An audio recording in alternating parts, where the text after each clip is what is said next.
Imagine waking before dawn, not to the gentle chirp of birds or an alarm clock, but to the sharp clang of a town bell echoing down narrow stone corridors.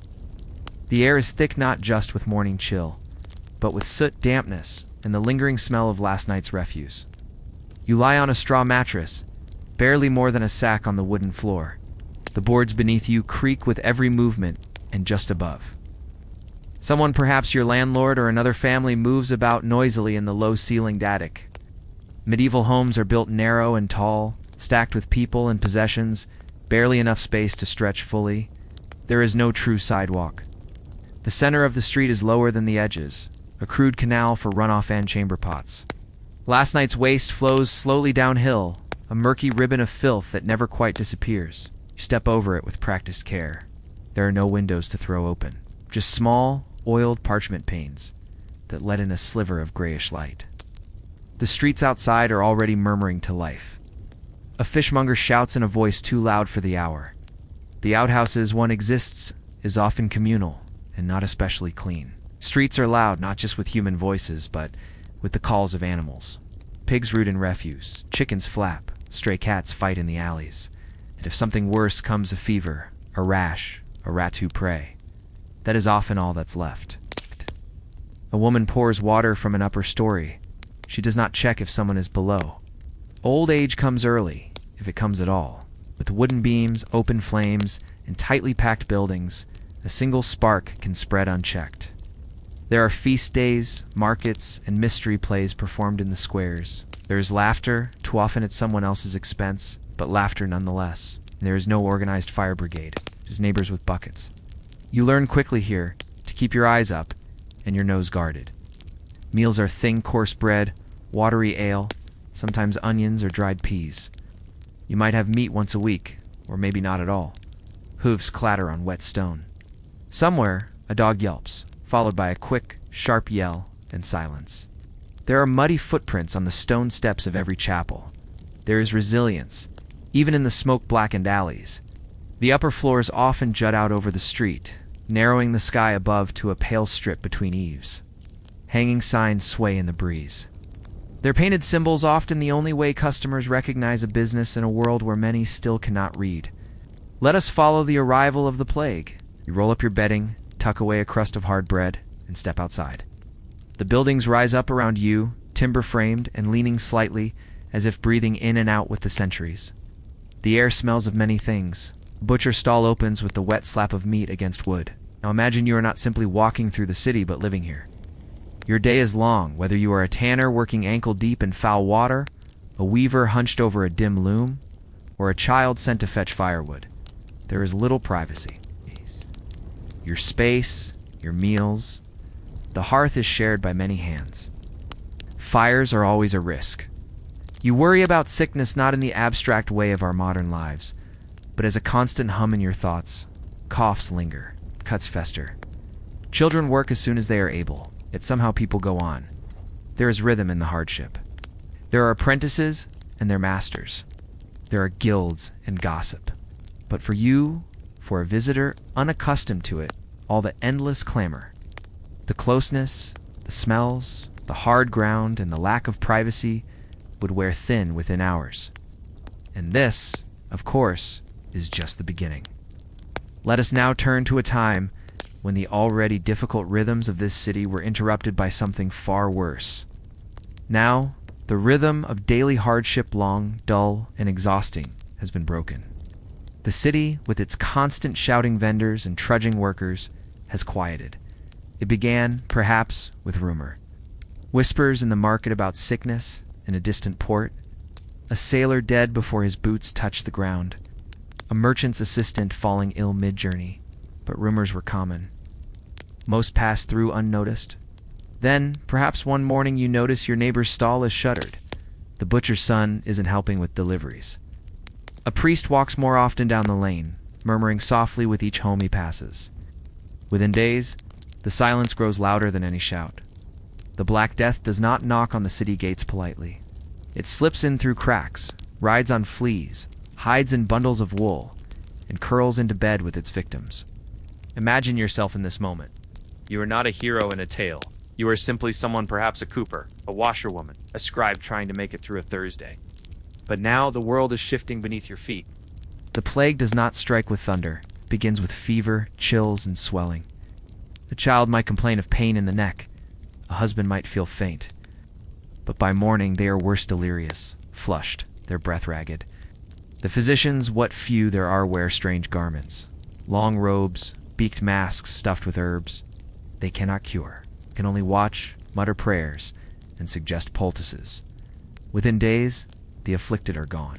The body is hurriedly buried, sometimes without a priest, sometimes without ceremony. And then another household closes its door. Another bakery sits cold. Another chimney never smokes again. Some try to flee.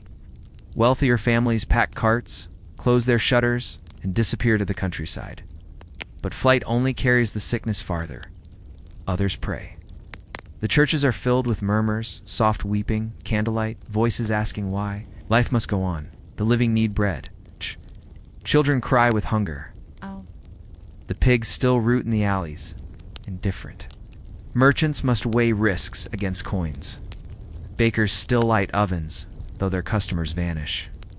Fear reshapes the city. Markets thin out. Festivals are canceled. Bell towers ring more often. There are days when smoke rises not from chimneys, but from hurried pyres. The sound of cartwheels, once a sign of commerce, now often signals the arrival of the corpse collector. No one is untouched. Rich and poor, old and young. Entire households disappear. Monasteries fall quiet. Guilds lose their masters and apprentices alike. And yet, the city does not die. Neighbors care for each other. Some nurses, knowing the risk, still tend to the ill. Some clergy continue to walk the streets, offering last rites even when their hands shake. Laws are passed, some useful, others desperate. Strangers are kept out. Trade slows. Officials try to control panic, but they too are afraid.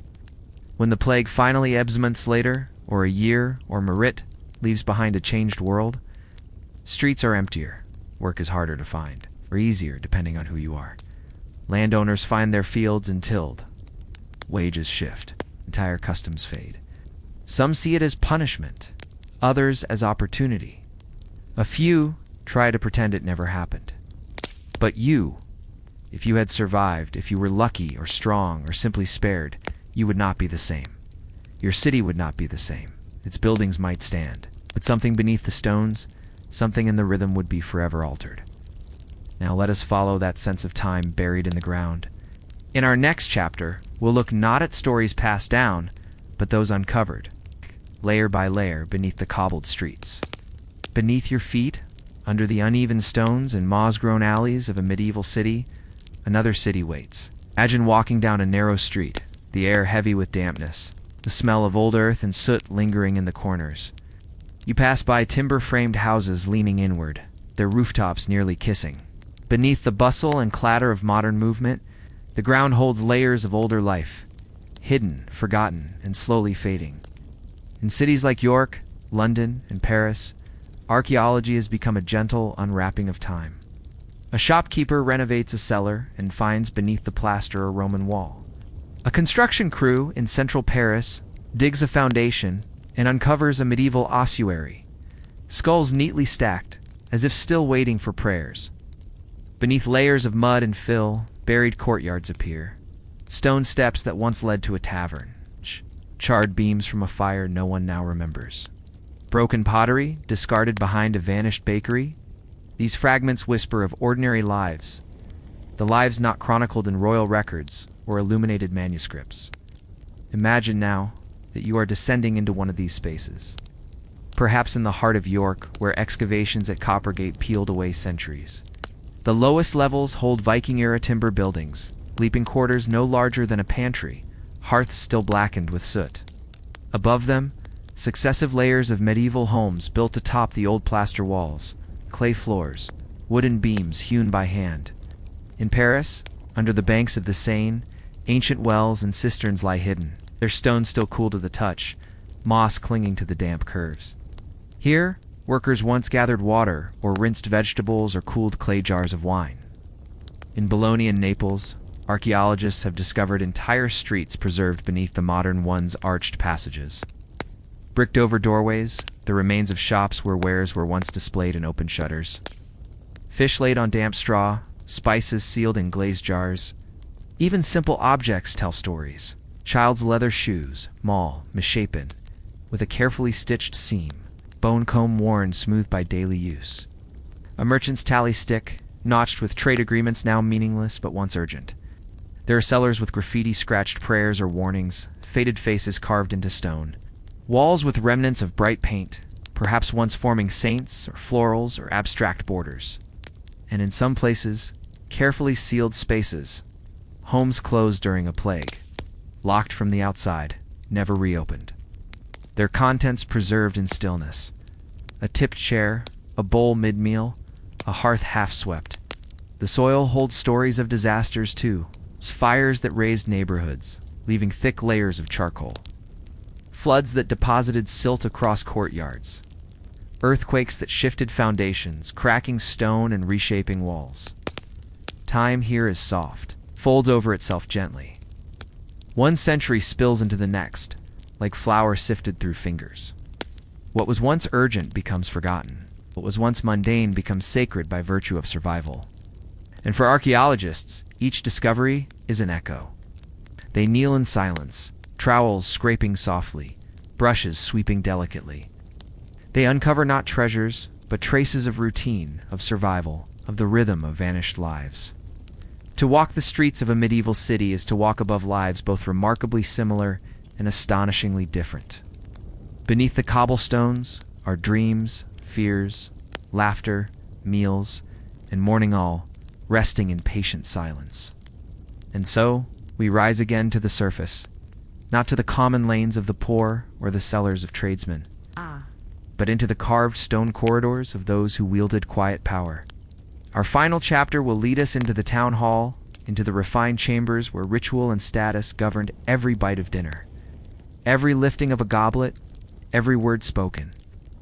Let's step now into the world of the elite in two feasts, guilds, and marble-floored prestige. The town smells different here. Up the hill, away from the tanners and fishmongers, the scent of wood smoke softens, and the air takes on the faint perfume of waxed floors, spiced wine, and roasted meats. You are no longer among the muddy lanes and shouting hawkers. You stand before the carved stone of the Guildhall, or perhaps the Hotel de Ville or Ratho sits, great timber doors flanked by figures of saints and civic coats of arms. This is not a royal palace, nor a church. But within its walls is another kind of power, quiet, bureaucratic, calculated. This is where the wealthy burghers, the urban elite rule, and their world is as intricate as any court of kings. Imagine yourself within. Tall stained-glass windows let in a soft-colored light, wooden beams arch high above, and candles drip wax into wrought-iron sconces. Along one side, a long table is set not simply for a meal, but for a performance of hierarchy. Every seat has meaning. Every gesture matters. The mayor, robed in fur-lined velvet, presides. Not elected by the masses, but selected by his peers, merchants, notaries, and wealthy guildmasters. Around him, aldermen and officials nod, whisper, and raise goblets in slow, deliberate fashion. You take your place, if you're permitted one, at the very end of the table. Far from the roasted boar and the gold-leafed pastries, you may sip the weak beer or nibble the dark bread with cheese, but only after those higher up have eaten. Every feast here is structured by tradition. Salt may be placed only before those of rank. Spoons are shared.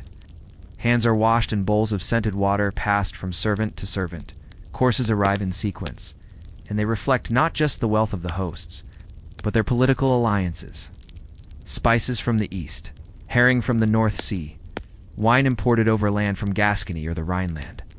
The guilds are represented here too, not in overt banners, but in the silver-threaded embroidery of a cloak in the dialect, spoken by a guest in the design of a belt buckle that tells you this man exports wool, while that one ensures ships. Honor is everything.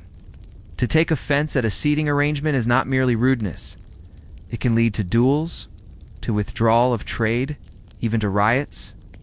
A toast that fails to acknowledge the proper saints or patrons may doom a councillor's bid for re-election. If you speak out of turn or eat before the mayor lifts his spoon, you will not be invited back. Imagine the quiet tension, the smile that hides a grudge, the compliment that carries a threat. This is diplomacy by bread and stew. After the meal comes business. The room empties, save for the key officials. Scrolls are unrolled, seals pressed into wax. Trade privileges are negotiated, taxes adjusted, guild disputes arbitrated. All beneath the frescoes of the city's founders and the quiet tick of a mechanical clock brought from Flanders. Beyond the hall, the elite burghers retire to their homes, multi-story dwellings of stone and glass. With their own servants, their own ledgers and prayers, they dine again in smaller rooms, with silver knives and private jesters, while clerks in back rooms copy account books by candlelight. This is not the world of kings. It is the world of paper, weight, and protocol. Our power rests not on swords, but on seals, signatures, and subtle alliances. Where a glance across a table may determine the fate of a cathedral or the blockade of a rival town. As the candles burn low and the city quiets save, for the footsteps of the watchman and the distant tolling of a bell, you lie in a chamber tucked behind the main hall. The stones are cold, but the blankets are thick. Through the shuttered window you can almost hear the rhythm of the city, the creak of wagon wheels, the bark of a dog, the echo of clogs on cobblestones. The day is done, and the past settles like dust in the corners of the room. And now, with every detail gently stored away, we ease into the closing reflections. Let us now drift into the conclusion. Imagine yourself waking to the sound of snorting. The sky above is black and still glittering with stars, but dawn is coming, and you must be moving before the heat sets in. You lie curled in a wool blanket atop a hard-packed ridge of sand. Cold has seeped through everything: your boots, your bones, your thoughts. The air is sharp, dry. Every breath scratches your throat. Beside you, the camels grumble and sway on their feet.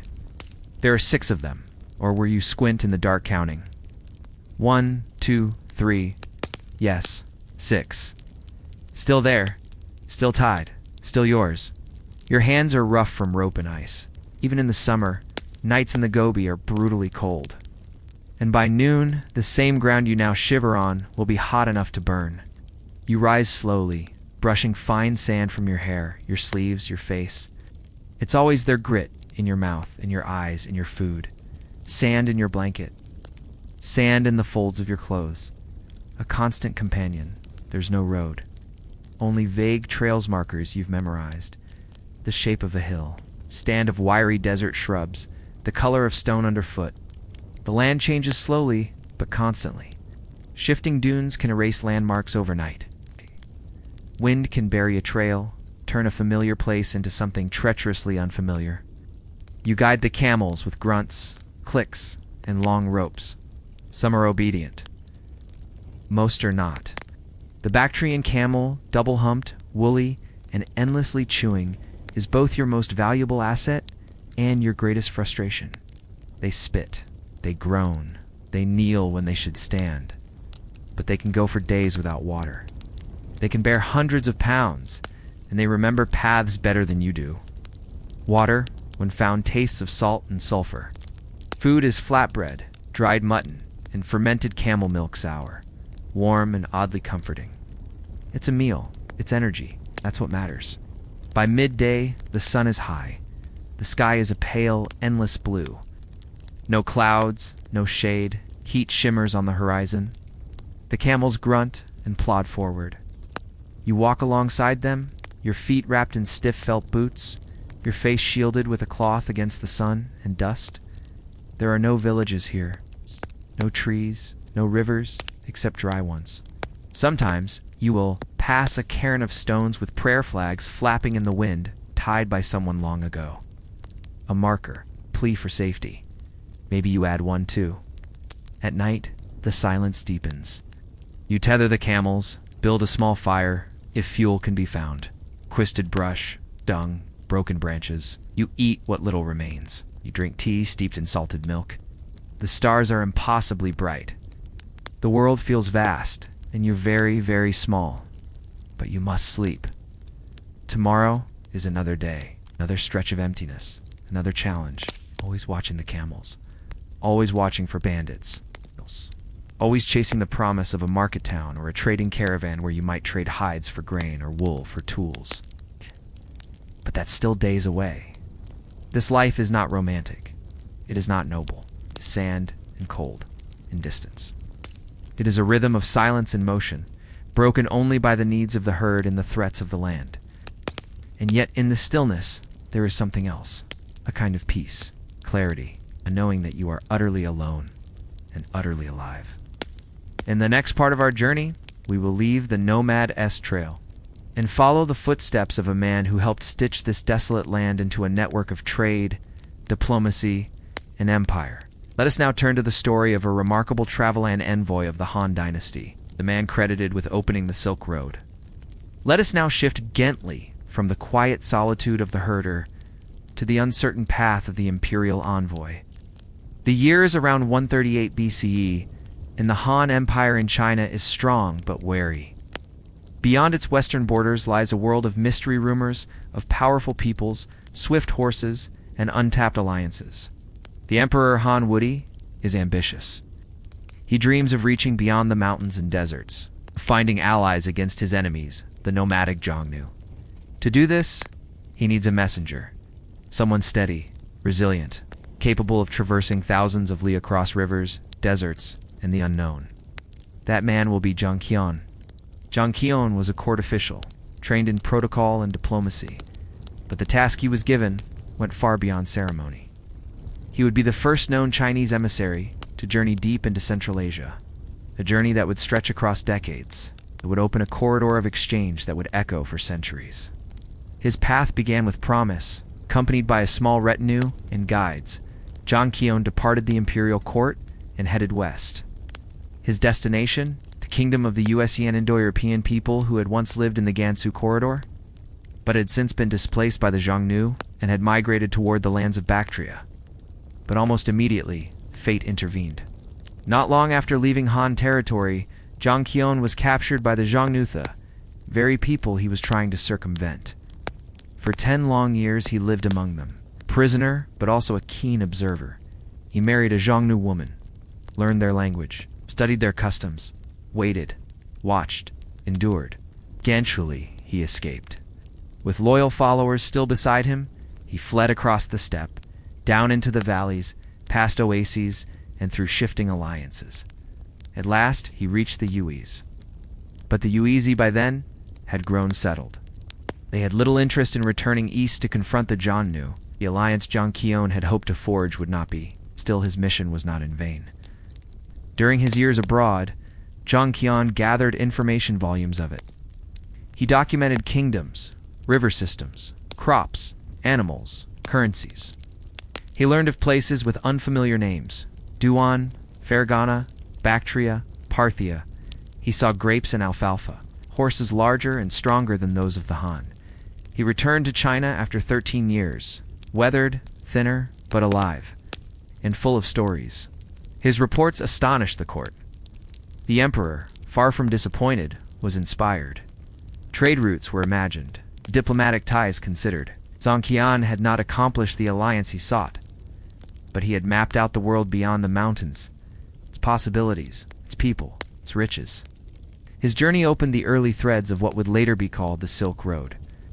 Not a single path, but a vast web of tracks, routes, and exchanges crossing mountains and deserts, connecting empires, traders, monks, and artisans from the Yellow River to the Mediterranean. And Zhang Qian would be sent out again. His second expedition carried gifts, envoys, and greater purpose. He passed through places he'd once wandered as a fugitive, now returning as a representative of imperial China. He planted seeds not only of trade, but of shared knowledge. And all the while, behind his journeys loomed the same landscapes we imagined earlier. The desert winds, the camels, the solitude. Even the most diplomatic mission required grit, endurance, and trust in the trail. In time, Zhang Qian would die in service, remembered not as a warrior, nor as a conqueror, but as a connector. A weaver of roads, even when no roads existed. Now, centuries later, archaeologists and explorers trace remnants of those same paths, remains of cities and camps, letters and ledgers, coins from distant lands. In the next part of our story, we will descend into silence again, not into solitude, but into the ruins left behind by a vanished world. Sand-covered walls, painted chambers, forgotten marketplaces, once bright with life. We journey now to the ghost cities of the Silk Road. Imagine now a wind that whispers through empty streets. Streets once alive with the clatter of hooves, the cries of traders, the shuffle of sandaled feet. Now, only silence, only sand. This is the third part of our journey, a quiet exploration of cities that once flourished along the Silk Road, and then, over time, disappeared. The Gobi and Taklamakan deserts were never welcoming landscapes, but tucked into their arid arms were green lifelines oases, fed by snow-melt rivers and underground springs. Around these cities rose, not vast metropolises, but compact fortified towns way stations for merchants. Homes to scribes, monks, farmers, and soldiers. One such place was Lulan. Once a thriving city on the edge of the Lopner Lake, Lulan was a crossroads of cultures. From around 200 BCE to 300 CE, it served as a checkpoint, a trading hub, and a diplomatic pawn between greater empires. Chinese officials stationed there wrote home of its harsh beauty and strategic value. But then, the lake dried. The winds shifted. Sand crept in. Lulan was swallowed by the desert. When archaeologists rediscovered it in the 20th century, they found wooden buildings still upright after nearly 2 millennia. They found shoes, combs, and letters, delicate documents in Chinese, discussing grain shipments and border concerns. And further west, in what is now modern-day Xinjiang, lay the lost city of Nia. Nia was once a bustling town in the ancient kingdom of Shanshan. Excavations revealed wooden tablets with official seals indicating a bureaucratic society that mirrored the Han administration. These weren't crude settlements, they were organized, literate, and rich in material culture. Inside half-buried homes, researchers found woolen garments still folded neatly in wooden chests, seeds stored in jars, beads from India, Roman coins. Then there is Meran, with its Buddhist temples. Here, artists painted brilliant murals faces, with almond-shaped eyes, halos, horses with flaring nostrils. These images bore marks of many traditions, Indian, Iranian, Chinese. In this place, the Silk Road wasn't just trade, it was transformation. Cultures met and blended, languages mixed, faiths coexisted. But these cities were fragile. Their survival hinged on water. As rivers changed course or dried up, so too did the cities. Sand, like time, was patient and absolute. It crept over rooftops, filled wells, covered the footprints of thousands. Abandonment was often not dramatic, just a slow, inevitable retreat. People moved on, leaving walls to weather, roofs to collapse, and the wind to erase their paths. Modern explorers found some of these ruins in the 19th century. Guided by local maps, old legends, or sheer curiosity, they uncovered not only buildings, but stories. Bows and arrows still strung, scribes' tools still on desks, Buddhist texts buried in dry niches. What is striking about these cities is not just their laws, but their resilience. For centuries, they waited beneath the sand. They tell us that the Silk Road wasn't a fantasy of gold-laden caravans or imperial intrigue alone. It was built on the lives of ordinary people, desert farmers, innkeepers, guards, children, people who fetched water in clay pots, who sat beneath apricot trees, who looked up at the stars and listened to the same wind that still sighs through the ruins. Even today, that wind carries grit across carved lintels and stone walls, whispering stories in a language long forgotten. From these ghost cities, we now return to the world of the living, though not our own. In our final segment, we'll travel to a caravanserai, a shelter from the harshness of the road, a place of warmth, spice, and strange company. Ow. Let us now step inside the walls of a desert way station. Picture it now. Low stone walls rising like a mirage on the horizon. After weeks of cold desert nights, sand-laced winds, and uncertain roads, you see what every traveler longs for: a square fortress in the dust, a caravanserai. Imagine approaching the heavy wooden gates. A guard peers down from the parapet, then waves you inside. The creaking doors open, and you enter a world that feels both rugged and luxurious. Inside it is quiet, not silent, but hushed. The sound of braying camels fades behind thick walls. The scent of sweat and travel gives way to something else. Warm bread, heated oil, perhaps the distant echo of music. The caravanserai is more than a resting place. It is a meeting point of people, of goods, of cultures. All across the Silk Road, from Anatolia to the edge of the Gobi, these stone compounds dotted the map. Usually spaced a day's journey apart, they provided security, food, and shelter. But they also offered something harder to define: a temporary home for the wandering. Step inside further, and you'll see the courtyard, wide and open to the sky, ringed by arched chambers and sleeping quarters. Along the walls, stalls for camels and mules.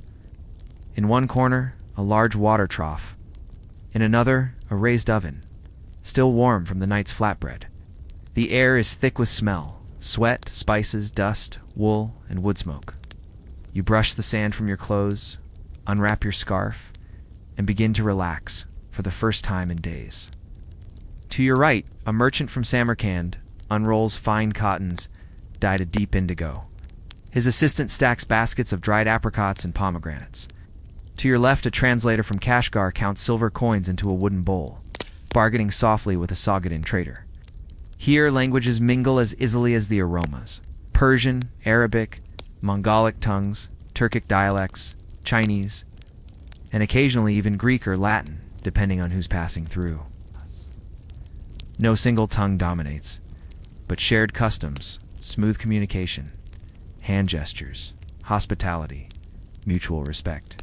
You share your space with all kinds of people: fur merchants from the Siberian steppe, Buddhist monks returning from pilgrimage, scholar carrying calligraphy brushes, wrapped in lambskin, and perhaps a jaded envoy with a long road ahead. At night, the rooms are quiet. Heavy wooden shutters keep out the chill. You lie on a hard mat, but your belly is full. Lentil stew, coarse bread, and perhaps a bit of fermented mare's milk shared by a generous traveler. The walls are thick enough to silence the wind. In this temporary stillness, the rhythm of your heart returns to normal. And while you rest, the stories continue. In the main hall, men sit cross-legged around a low brazier, telling tales by lamplight. Of bandits in the mountains, cities where the buildings are made of glass, of rulers who never sleep, of maps drawn from memory, passed from hand to hand. This, too, is commerce. The trading of stories, the barter of news. The caravanserai is many things at once: a hotel, a stable, a checkpoint, a marketplace, and sometimes a courtroom. It was often funded by wealthy patrons, local rulers, or religious endowments. Though utilitarian in purpose, some were lavishly built: stone mosaics, arched gateways, tiled domes, a reflection of the importance of these resting places to both commerce and diplomacy. In a world before passports and freight trucks, the caravanserai was an island of safety, a bubble where strangers became temporary neighbors. Now, let your imagination drift further. The firelight dims. A final dish is cleared. Camels shift in the straw. You lie in your corner, wrapped in coarse blankets, and let the sounds of the night, the low hum of foreign voices, the creak of ancient timbers, lull you to sleep. And as you rest, you realize something. For all its hardship, the Silk Road was not just a trade route. It was a long ribbon of human connection, woven through deserts, mountains, and empires. A thread linking lives that otherwise might never have touched. Imagine yourself stepping into the great domed chamber of a Roman public bath. The air is thick with humidity and the sharp temps of heated metal and oil. The flicker of torchlight bounces off walls tiled in deep blues and warm ochres, and the ceiling is lost in steam. But you're not here to bathe. You are one of the unseen, one of the attendants.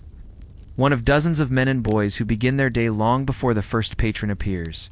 Your shift began before dawn.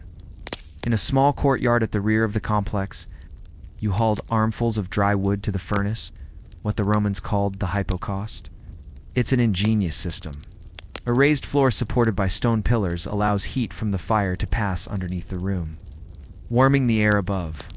You crouched, near the mouth of the furnace, feeding it steadily, careful not to inhale too deeply as smoke curled around your face.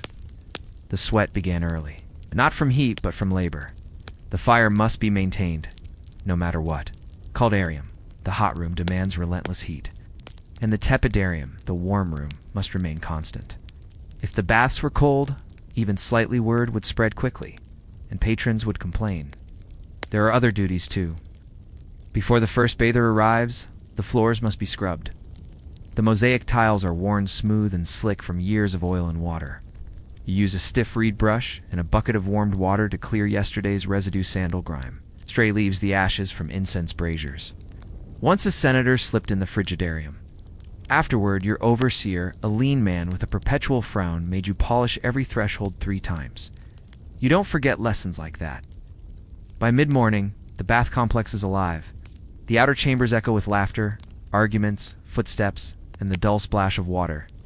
You avoid eye contact with the patrons. That's the rule. Unless you are spoken to, you do not speak. You keep to the edges, quietly replacing oil jugs, folding linen towels, adjusting benches, and collecting sandals left haphazardly near the doorways. The noise never really fades. Conversations bounce around the walls. A baker boasts of his profits. A soldier complains about blisters from his armor. And somewhere, a poet recites verses no one asked to hear. You witness it all, and yet remain invisible. There are moments, however, when silence falls, when the tepidarium grows still. Perhaps a ray of sun breaks through a high window, illuminating the thin mist like golden smoke. Patrons recline, eyes closed, the world softened. In that moment, the rhythm of the baths calms. You pause, you breathe. You listen to the quiet drip of condensation from the arches above. You are part of the machinery, yes, but also a witness to rare private peace. The day stretches long. At midday, you may snatch a piece of bread or a handful of dried figs.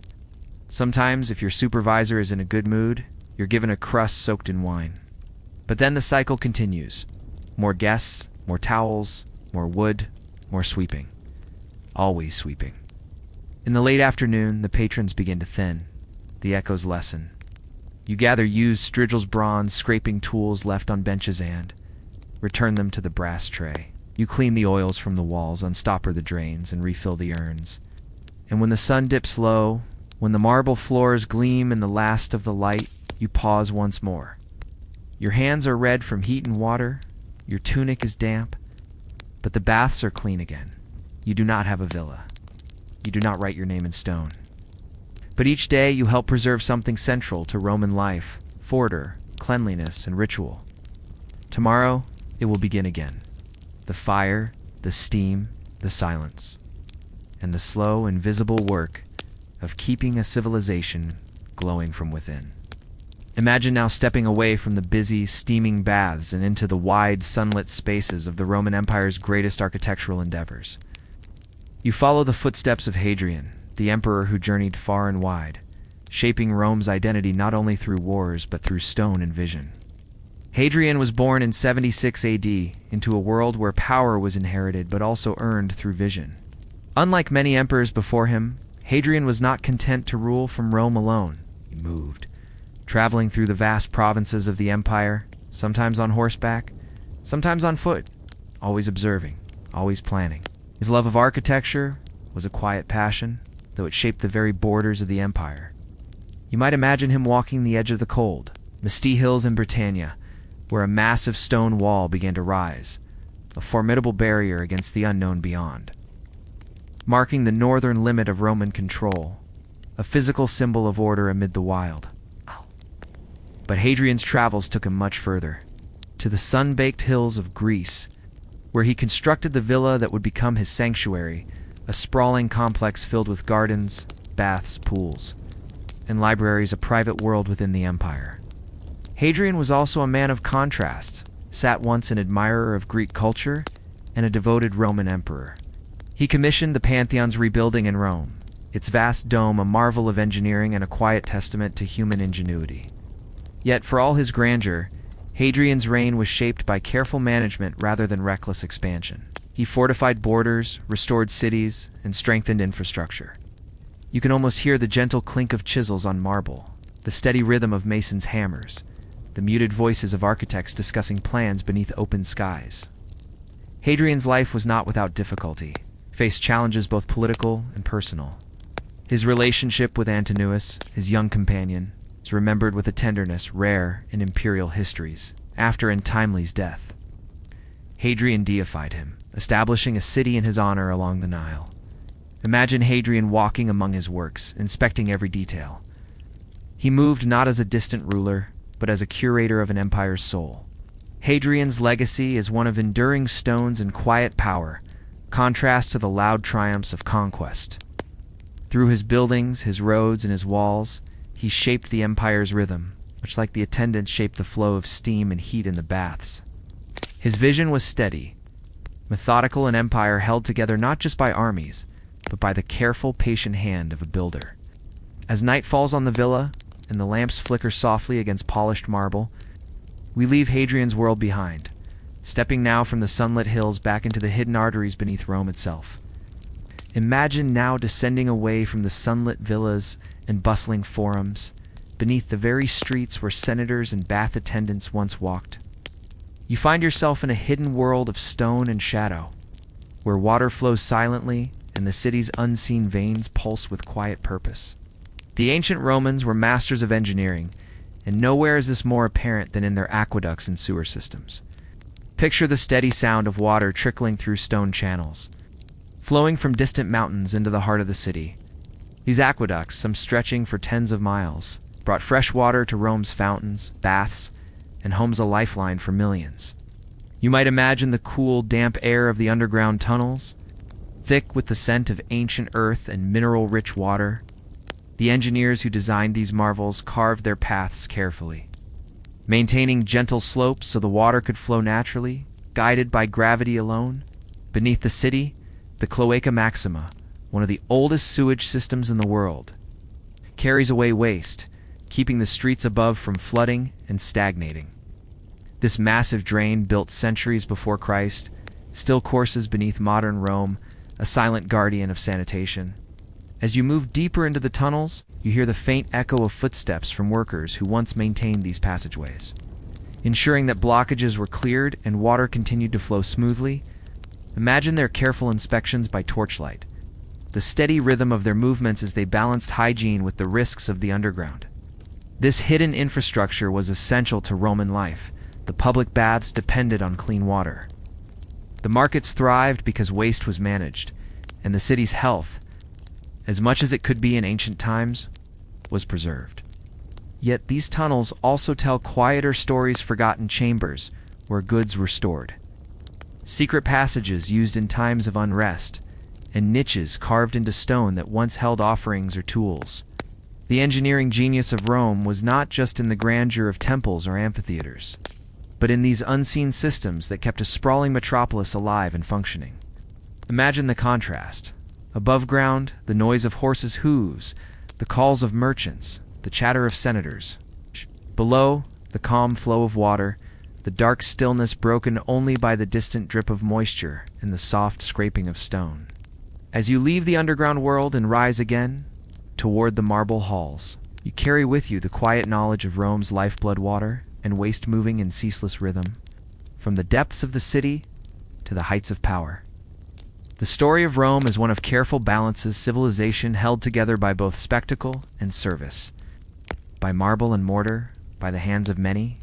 As the sun sets softly on the city above, we turn now to the lives of those who dwelled among the marble pillars in the quiet luxury of the Roman elite. Imagine yourself now in the polished marble halls of a Roman senator's domos, the city's heart pulsing softly beyond the tall columns and heavy draperies. Here, the rhythm of life is measured not in toil or labor, but in ceremony, status, and subtle power. As dawn gives way to morning, the senator begins his day with a visit to the baths, those grand public spaces you've glimpsed before, now transformed by wealth and privilege. The warm air of the tepidarium wraps around you like a soft blanket, thick with the scent of perfumed oils and crushed herbs. Senators recline on mosaic benches, their fingers tracing the delicate patterns. While slaves pour scented water over their hands and shoulders, imagine the gentle murmur of conversation, punctuated by the occasional laughter or the clink of glass cups filled with mulsama-sweetened wine enjoyed slowly. 8. In moderation, these baths are more than cleanliness. They are a stage for social connection and political maneuvering. You watch as senators exchange greetings, their words carefully chosen, their gestures subtle but deliberate. Later in the atrium, a banquet is laid out, platters of fresh fish, olives, figs, and bread baked that very morning. The air is soft with the mingling aromas of roasting meats and spiced wine. Guests recline on couches arranged in a U-shape, reclining as they savor each course slowly, savoring not just the food, but the display of refinement. Poets recite verses, their voices gentle and rhythmic, weaving tales of gods and heroes, love and loss stories that invite reflection rather than excitement. The senator listens thoughtfully, occasionally nodding or gesturing with a delicate hand, maintaining a measured presence that commands respect without haste. In these moments, power is as much about appearance as action, the carefully chosen clothing, the arrangement of guests, the subtle cues in speech and posture. Outside the windows, the city hums softly, the distant clatter of carts, the muted calls of merchants, the occasional bark of a dog. Inside, the senator's world is one of control, order, and tradition. As evening falls, the senator may retreat to a private garden or a study lined with scrolls, where the flicker of oil lamps casts soft shadows on the walls. Here, amidst quiet luxury, the weight of responsibility mingles with the comfort of influence, the gentle push and pull of Roman politics conducted over fine wine and measured words. Imagine this contrast: the city's noise and chaos just beyond the walls, while within, a world of ritual and repose unfolds, steady and slow. This is the life of Rome's elite, a life that balances grandeur with routine, spectacle with stillness, and power with patience. As the day draws to a close and the lamps burn low, we leave behind the marble halls and return once more to the simpler rhythms of Roman daily life. Imagine waking before the first light, the air thick with mist and the faint scent of wet earth. You are a rice farmer in Tokugawa, Japan, one of many who shaped the backbone of a society ruled by samurai and lords. The day begins with the steady rhythm of footsteps across muddy paddies, your feet sinking slightly with each careful step. Your hands grasp bundles of seedlings, tiny green blades that will grow tall beneath the summer sun. Each seedling planted is a small promise, a fragile hope that the rains will be kind, and the harvest sufficient to meet the demands of your lord. The work is never easy. Monsoon rains pour steadily, soaking your clothes and chilling your bones, while in drier seasons the sun beats relentlessly overhead. The water in the fields is cool, sometimes thick with the scent of damp earth and decomposing leaves, a reminder of the delicate balance between life and decay. You are bound to the land by obligations heavier than the tools you carry. Taxes must be paid in rice, a portion of your harvest sent up the social ladder to support castles, armies, and distant lords. The weight of this responsibility sits as heavily as the straw hat on your head. Imagine the quiet anxiety that lingers beneath the surface, the constant worry over floodwaters that might wash away entire fields, or droughts that crack the soil and starve the crops. Every storm cloud, every gust of wind, holds a silent threat. Yet amid this hardship, life finds rhythm. You know the cadence of planting and harvesting, the songs sung softly by fellow villagers as they bend over rows of rice. There are moments of stillness when the sun dips low and the fields glow golden, and the only sound is the distant call of birds returning to roost. Evenings are brief respites time to tend to small fires, repair tools, and share muted conversation beneath paper lanterns flickering gently in the twilight. This relentless cycle shapes your days: toil, hope, endurance. The land demands constant attention, and your body answers with steady effort, year after year. Though the world above may be ruled by powerful samurai and their intrigues, it is here in the rice fields that the true pulse of feudal Japan beats slow, measured, and unyielding. Imagine yourself stepping into a world where the peaceful rhythm of rural life contrasts sharply with the restless ambitions of a few powerful men. This is the late 16th century, the Sengoku period, the age of warring states in Japan, a time when the land is fractured into countless domains, each ruled by daimios, or feudal lords, locked in near-constant conflict. At the center of this turbulent age stands Oda Nobunaga, a man both feared and admired for his ruthlessness and vision. Picture him not as a distant legend, but as a determined individual walking through his castle halls, contemplating strategies with a calm yet unyielding mind. Nobunaga's rise was anything but straightforward. He inherited a modest territory around Owari province, but his ambitions stretched far beyond its borders. Through careful alliances, unexpected innovations, and decisive battles, he sought to unite Japan's fragmented provinces. Imagine the tension in the air during one of his campaigns. Soldiers marched steadily, armor clinking softly, banners fluttering in the breeze, each step measured, each movement purposeful. Nobunaga was known for his tactical use of firearms, a relatively new technology in Japan at the time, which he integrated skillfully into traditional samurai warfare. Beyond the battlefield, Nobunaga was an innovator in governance and culture. He encouraged trade, welcomed foreign missionaries, and fostered arts and architecture that blended native and foreign influences. His castle, at Azuchi, rising beside Lake Biwa, was a symbol of this new era grand structure, combining practical defense with artistic refinement. Yet, Nobunaga's life was shadowed by constant threats. Betrayals and rivalries lurked in the corridors of power, reminding us of the fragile balance between triumph and disaster. His end came abruptly ambushed by a former ally in a blaze that consumed his residence and much of his legacy.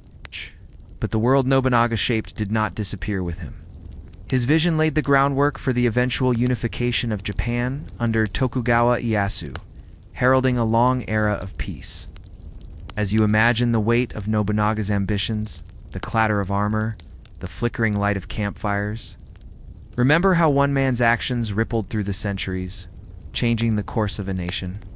Imagine now stepping quietly into the misty countryside of rural Japan, where time seems to fold back upon itself beneath layers of moss and earth. Here lie the traces of forgotten village as small clusters of wooden homes nestled among rice paddies and dense bamboo groves. These places, once alive with the rhythm of daily toil, whisper secrets through archaeological finds uncovered by patient hands. Picture the soft crunch of footsteps on fallen leaves as you explore a site where ancient foundations have been gently exposed. You see the remains of thatched roofs and earthen floors, arranged simply but thoughtfully, reflecting the modest lives of farmers and craftsmen. Nearby, the faint imprint of irrigation channels hints at the ingenuity required to tame the wet soil for rice cultivation. Among these quiet ruins, treasures occasionally emerge: fragments of pottery, rusted tools, and perhaps the glint of a carefully buried sword. These samurai relics tell stories beyond the battlefield of loyalty and daily life, of warriors who balanced duty with the simplicity of rural existence. Imagine discovering a scroll sealed in a clay jar, its delicate brushstrokes preserved despite centuries underground.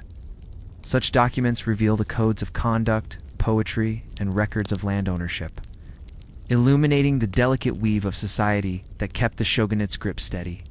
These archaeological sites remind us that history is not only written in grand castles or great battles, but in the silent remains of everyday lives. The villagers who lived here felt the seasons change, weathered storms, celebrated harvests, and obeyed the rhythms imposed by both nature and feudal rule.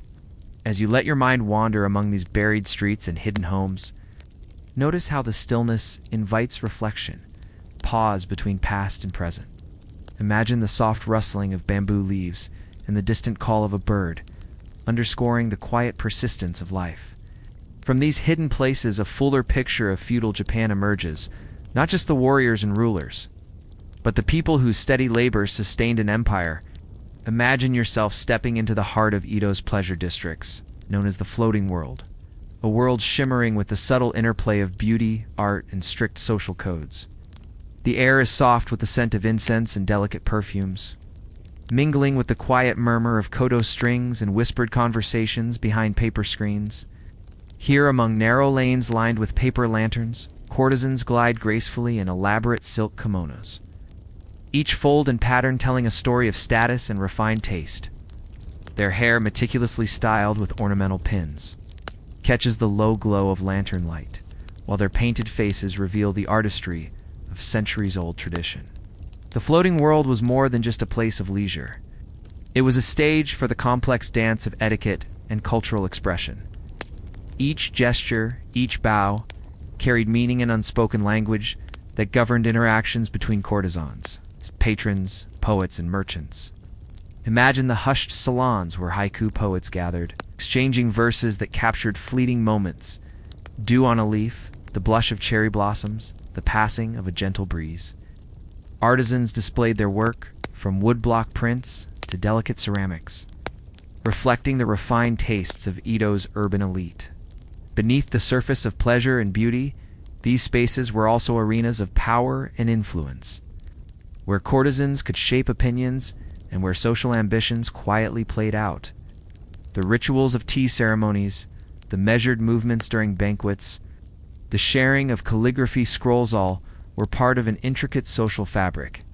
Picture the slow flow of a tea ceremony, the soft clink of porcelain, the careful pouring and sipping each moment, a meditation on presence and grace. The floating world invited those who entered to lose themselves in art and decorum, to escape the rigid structures of the outside world. Yet, for all its elegance, this world was delicate, shimmering bubble balancing pleasure with the ever-present awareness of social rank and political intrigue. The courtesans and their patrons navigated this realm with skill and subtlety, their lives intertwined with the broader currents of Edo society. As you settle into this scene, notice how the rhythms of the floating world echo the poetry and impermanence celebrated in haikutha, fleeting beauty of a moment, destined to pass. Allow yourself to drift gently through these corridors of art and etiquette, where history's softest whispers invite calm and contemplation. Imagine waking before dawn in an ancient Nubian village. The air is still cool, carrying the faint scent of dust and river reeds. Your body, wrapped in linen made coarse by repeated washing in the river, feels the lingering chill of the desert night. The stars have not yet faded, and the eastern horizon holds the faintest hint of amber light. Your task this morning is like every morning. You rise not because you are rested, but because the sun will rise soon, and once it does, the heat will press down like a stone. Water must be fetched before then. Your feet crunch softly against the dry earth as you make your way toward the Nile, a lifeline that snakes through land otherwise parched and unforgiving. Along the way, your eyes scan for snakes or scorpions. They are as much a part of life here as the grain baskets and the sun-baked bricks. Nubian-like the lush delta lands to the north offered no overflowing abundance. Crops could grow, yes, but only in thin strips along the riverbank, where irrigation was constant labor. Beyond that, the land returned quickly to sand and stone. The seasons are not gentle here. It's the rain, when it comes fiercely, and then vanishes for months. Drought looms as a quiet specter each year, always just beyond the edge of the present. You return to your home, a cluster of mud brick walls, their surface cracked and flaking under the strain of heat. Your family gathers for a modest breakfast, a mash of millet, a few dried dates if you are fortunate, and water carried in porous jars that cool it by slow evaporation. A day's work awaits. Some tend goats or sheep, trying to keep them fed on scattered thorny brush. Others walk to the fields, scythes, or digging sticks in hand. The soil is thin. You must coax it into yielding food. Irrigation ditches clog with silt and need clearing. Pests must be kept away with smoke or simple traps. But agriculture is only part of your life. This is also a land of traders. Your village may see the passing of camel caravans bringing ebony, ivory, incense, and gold northward, or Egyptian pottery and linen filtering south. You have heard stories of cities like Napata and Meru, where people speak in grand, elevated tones, and where temples rise from the sand like islands. You may never see them. Your world is here in the heat and the soil, in the tasks repeated every day with steady hands. As the sun reaches its height, your skin burns under its touch. You find what shade you can behind the narrow wall of your dwelling, or beneath a palm if one grows nearby. But rest is short. Even children are expected to carry loads of kindling, tend fires, or chase away birds from ripening grain. There is no season without worry. The flood could be too low or too high. Sandstorms could come suddenly, walls of dust that darken the sky and scrape at your skin.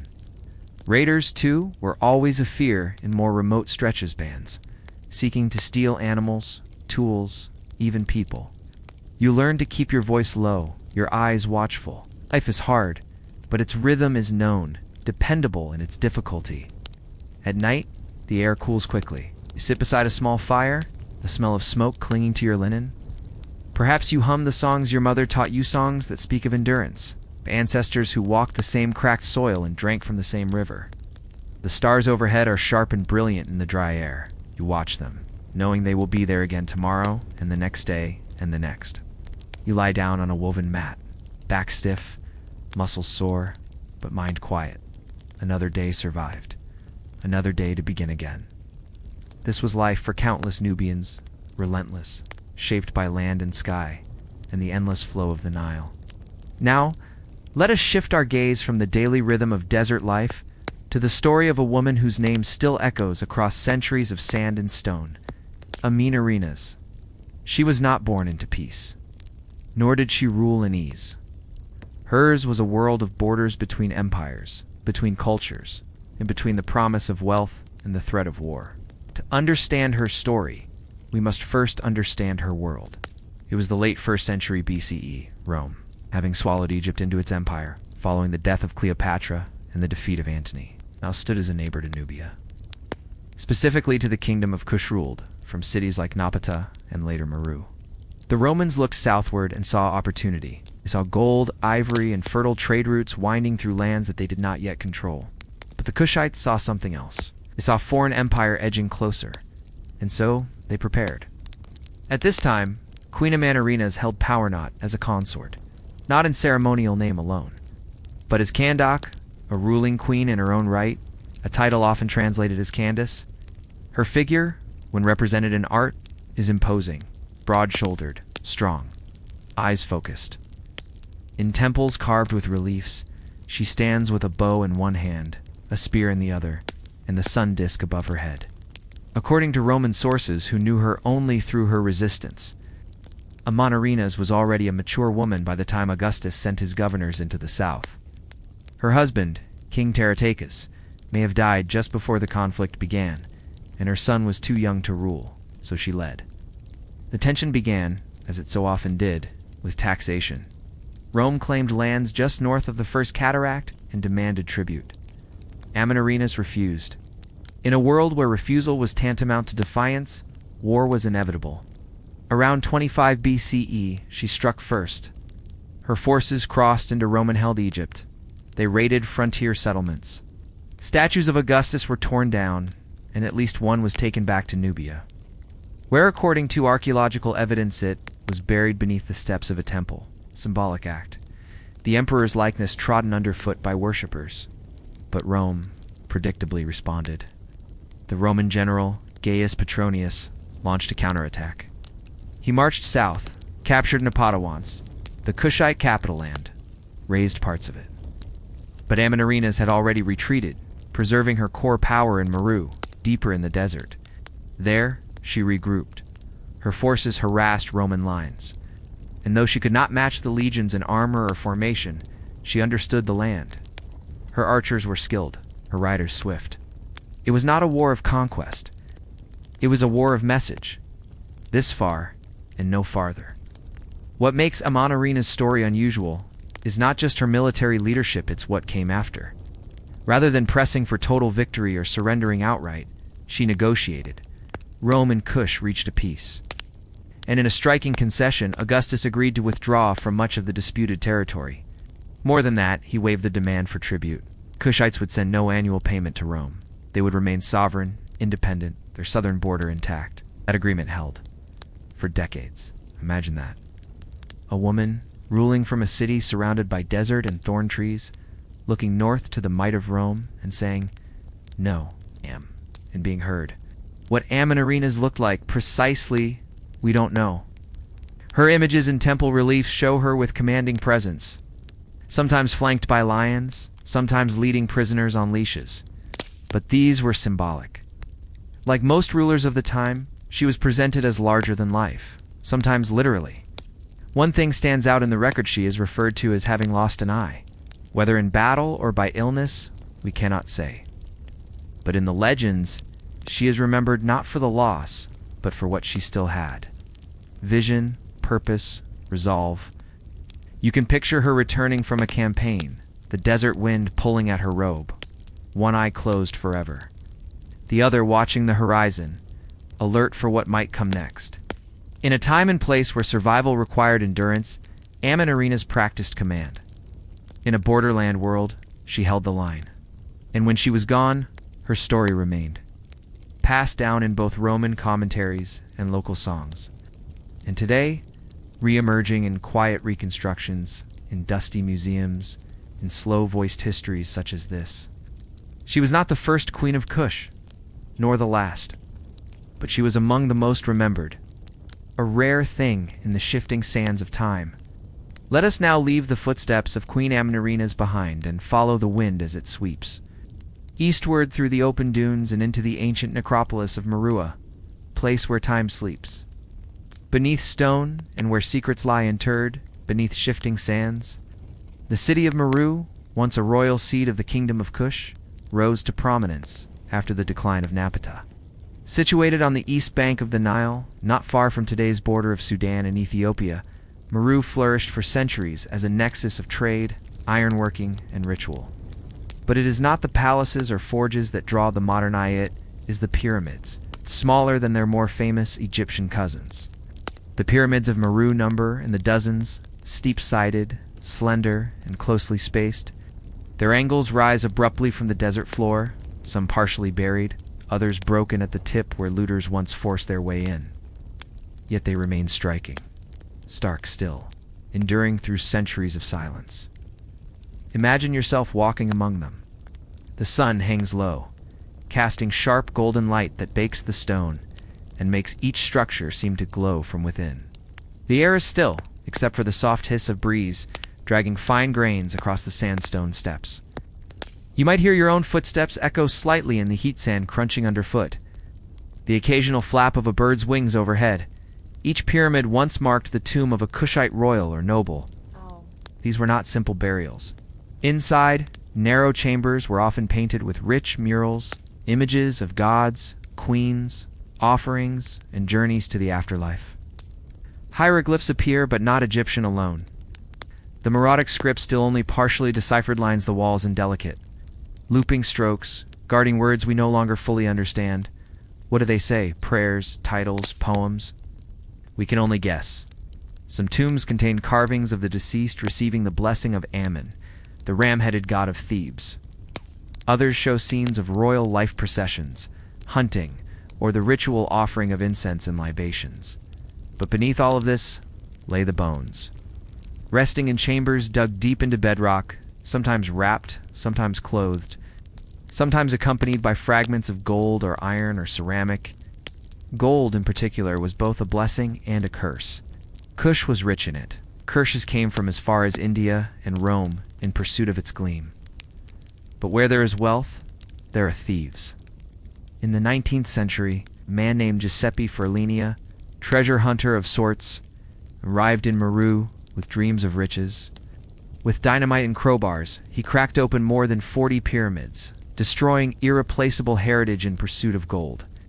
He found some ornaments, jewelry, fragments, but the cost was incalculable. Today, many of those same pyramids stand with their tops blown off, their once proud peaks shattered into jagged stumps.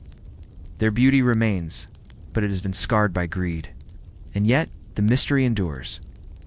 Beneath the surface, beneath layers of drifted sand, archaeologists continue to uncover hidden chambers, forgotten texts, and untouched burials.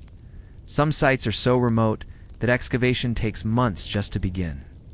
Tools must be carried by hand, tents pitched for shade, dust filtered from the air before the delicate work of brushing and cataloging can start. Among the most curious finds are clay jars, sealed with wax, containing scrolls or ritual items. Stone statues of lions, sometimes buried as guardians. Beads strung in geometric patterns. A single bronze mirror still faintly reflective after nearly 2,000 years. And always, the pyramids watch.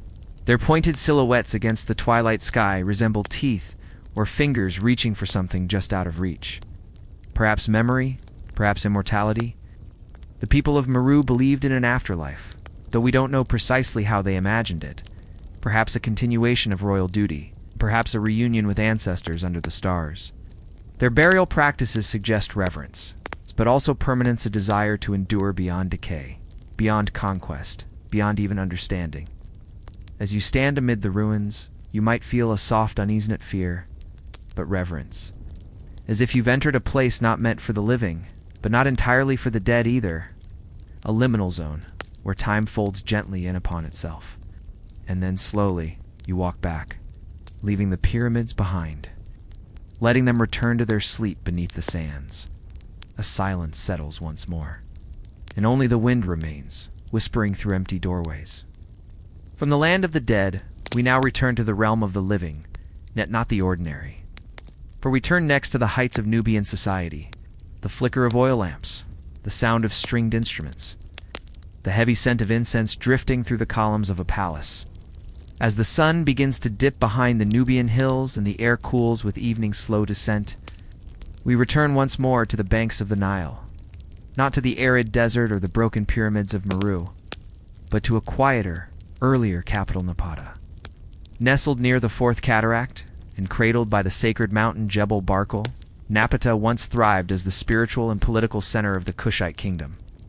Before Meru rose to power, Napata reigned, its stone palaces gleaming against the dark rock, its temples thick with incense and its courtyards echoing with ceremonial music and the hushed voices of the elite. Tonight, imagine yourself in one of these noble households, not among the slaves or farmers who toiled in the dust beyond the gates, but within the shaded colonnades and fabric-draped interiors of a Napatan courtier's villa. The evening begins with ritual. Servant enters the room, barefoot and silent, laying a basin of cool, perfumed water before your feet. You allow them to wash away the dust of the day. The scent of myrrh and lotus oil rises into the air, mingling with the faint aroma of roasting meat from the outer kitchens. In another room, musicians tune their lyres, plucking gently, adjusting pegs, preparing for the slow rhythms of the night. Around you, the furnishings are simple but elegant. Reed mats line the floor. Low tables bear bowls of dates, nuts, and honey cakes. Brass lamps, fueled by animal fat, flicker gently, casting soft light onto walls painted with pale ochres and faded reds. Conversation here is measured. Courtiers speak in proverbs. Wisdom is valued. So is discretion. News might come from the palace parrots. The high priests have announced a new festival, or a visiting dignitary has arrived by boat from Thebes. Politics is ever present, but rarely direct. Nobles exchange gifts, carved ivory spoons, cloth dyed deep indigo, or a tiny alabaster jar of rare oils. These are not simply gestures of generosity. They are calculations, favors earned, hierarchies maintained. From time to time, you may hear the voice of a priest reciting prayers from the temple just beyond the house walls. The words, ancient even then, echo up toward the stars. Jebel Barkal looms in the distance, its shadow long and deep. Many believe it to be the home of the god Amen himself. And from that sacred peak, divine will is thought to flow through the royal bloodline.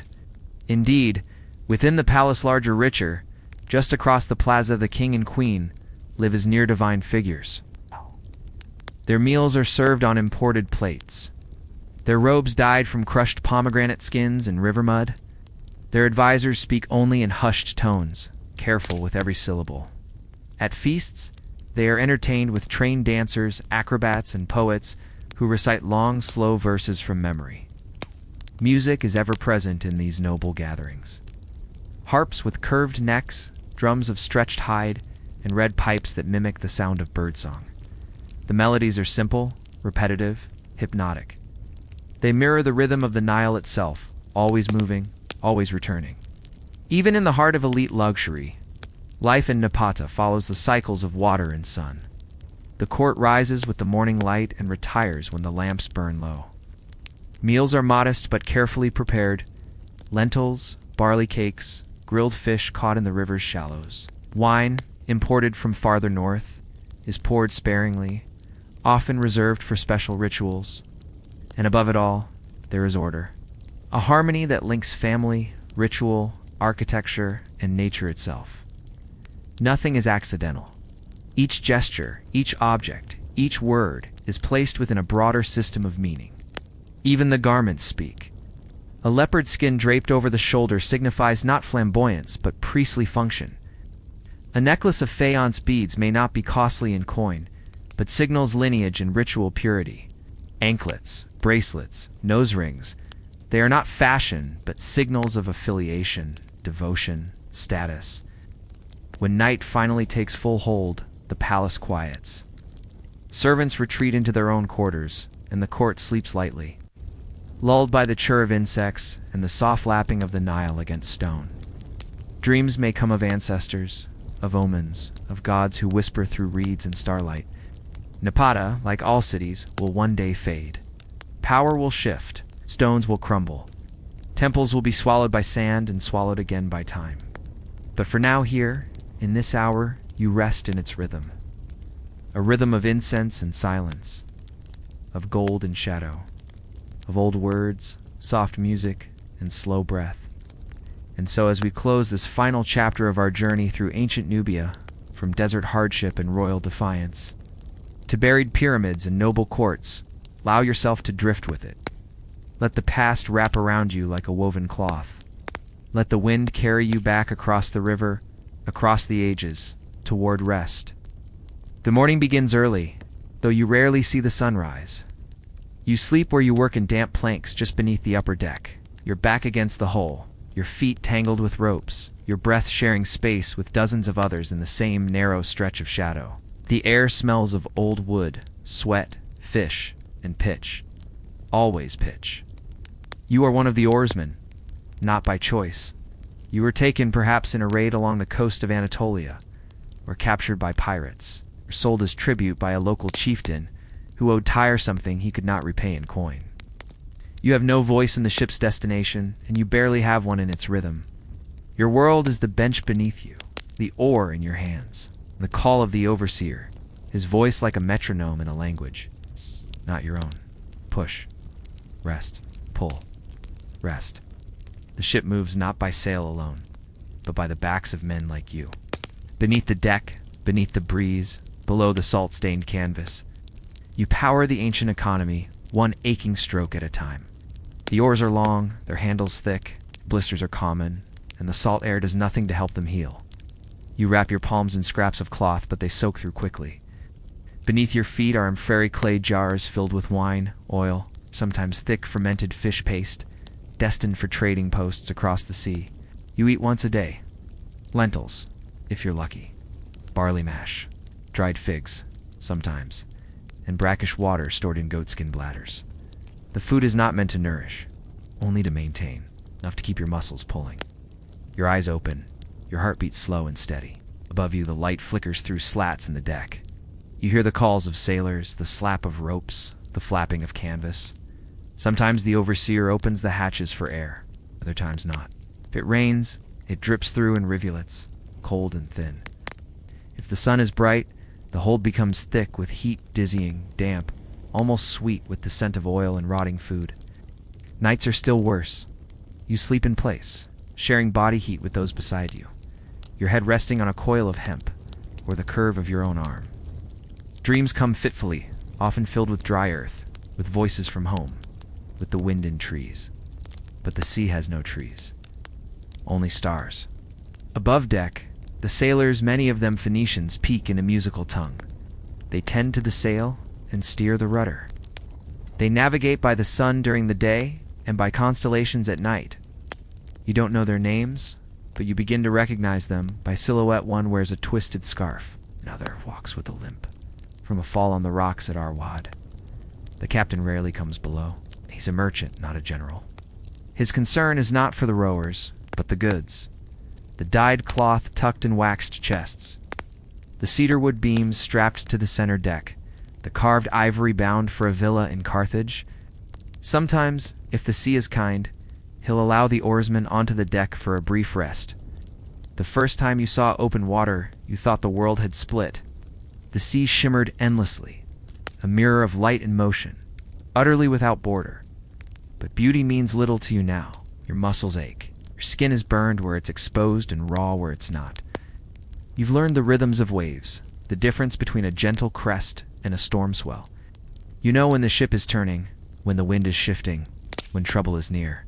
Sometimes the ship hugs the coast, past white cliffs, rocky bays, green bluffs, where sheep graze without noticing the distant ship. Occasionally you dock at a Port Cyprus, side roads, and the air changes.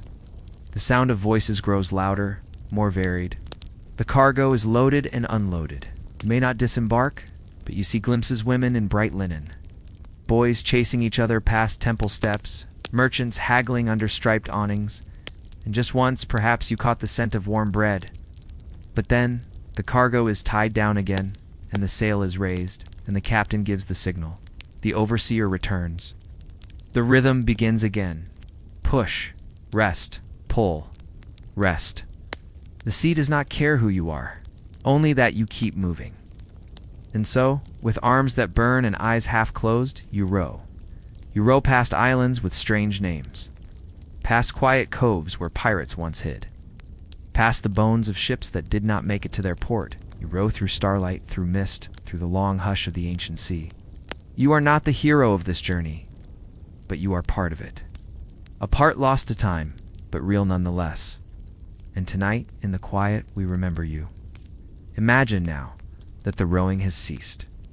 The sea has stilled, and in the distance, rising like a crown from the curve of the North African coast, you see her, Carthage. Massive stone breakwaters stretch out like arms into the harbor, curving inward to shelter the many ships at anchor. Gulls wheel overhead, and the salt wind carries the scent of fish, pitch, and something sweet, perhaps incense burning from a temple courtyard. Carthage is not just a city, she is a statement, a carved, fortified testament to trade and power, the jewel of the Western Phoenicians. A place where wealth and warfare live side by side, separated by little more than polished marble thresholds. But before the gleaming towers and war fleets, there was only a settlement, a handful of families. Traders from Tyre, some say exiles, some say visionaries who landed on this African coast in the 9th century BCE, bringing with them their language, their gods, and their knowledge of the sea. They called the place Cart God, Dact, the new city. It was, in the beginning, modest. The location was perfect. Natural harbor, rich inland resources, and proximity to the bustling crossroads of the Mediterranean. Carthage quickly became more than a port. It became a magnet. Ships came from all directions: Corsica, Iberia, Egypt, even distant Britannia, bringing tin, silver, wine, wool, and more. Carthaginian merchants grew rich. Temples were built, wide roads laid down, cisterns and canals dug to water the city's gardens and granaries. The city expanded, swelling across the hills like a living mosaic of rooftops and courtyards.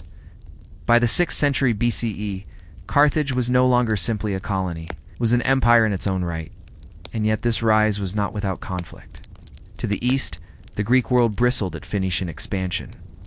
To the north, Rome still young watched with increasing suspicion.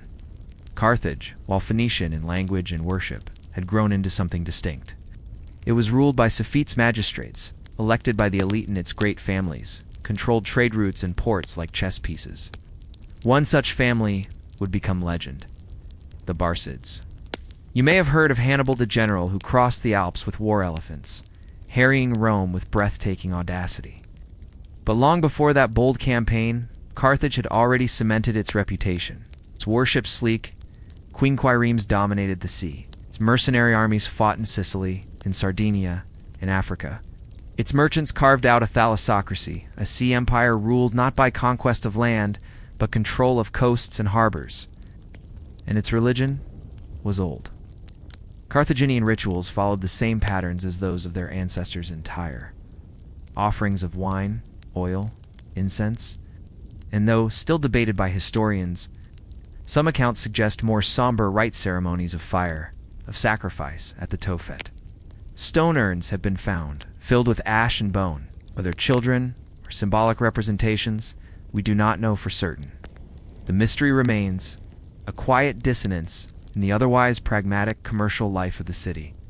By the 3rd century BCE, Carthage stood near the height of its power. She had survived Greek hostility. She had expanded westward into Iberia.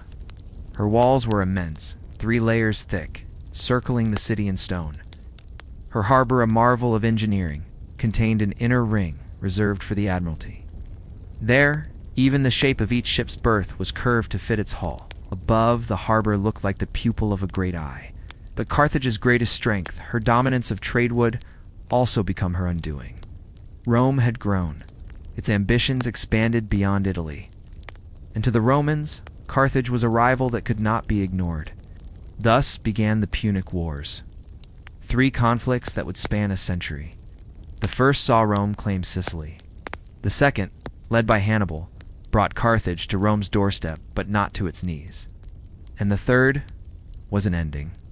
In 146 BCE, after a brutal siege, the Romans entered the city. They burned it. They razed temples, palaces, warehouses, and homes. According to legend, they salted the earth, though this may be metaphor more than fact. What is certain is this: Carthage was utterly destroyed, its population slaughtered or sold, its memory buried beneath Roman triumph. But Carthage would not remain buried forever. A century later, Rome itself rebuilt the city, placing its own colonists upon the old stones. Today, the ruins still remain columns reaching skyward, mosaic floors exposed to the sun, pieces of amphory half buried in the dust. The sea still laps against the shore where once the proud ships docked. The silence is profound, and if you stand there beneath the olive trees, among the wildflowers that now grow between the stones, you might feel it. The echo of an empire built not by legions, but by sails, by trade, by patience, and by salt water. Let us now move further beneath the waves. Out. Beyond memory, beyond ruins, to what the sea has kept hidden. Now, close your eyes, if you haven't already, and imagine this. The sound of the waves muffled into silence.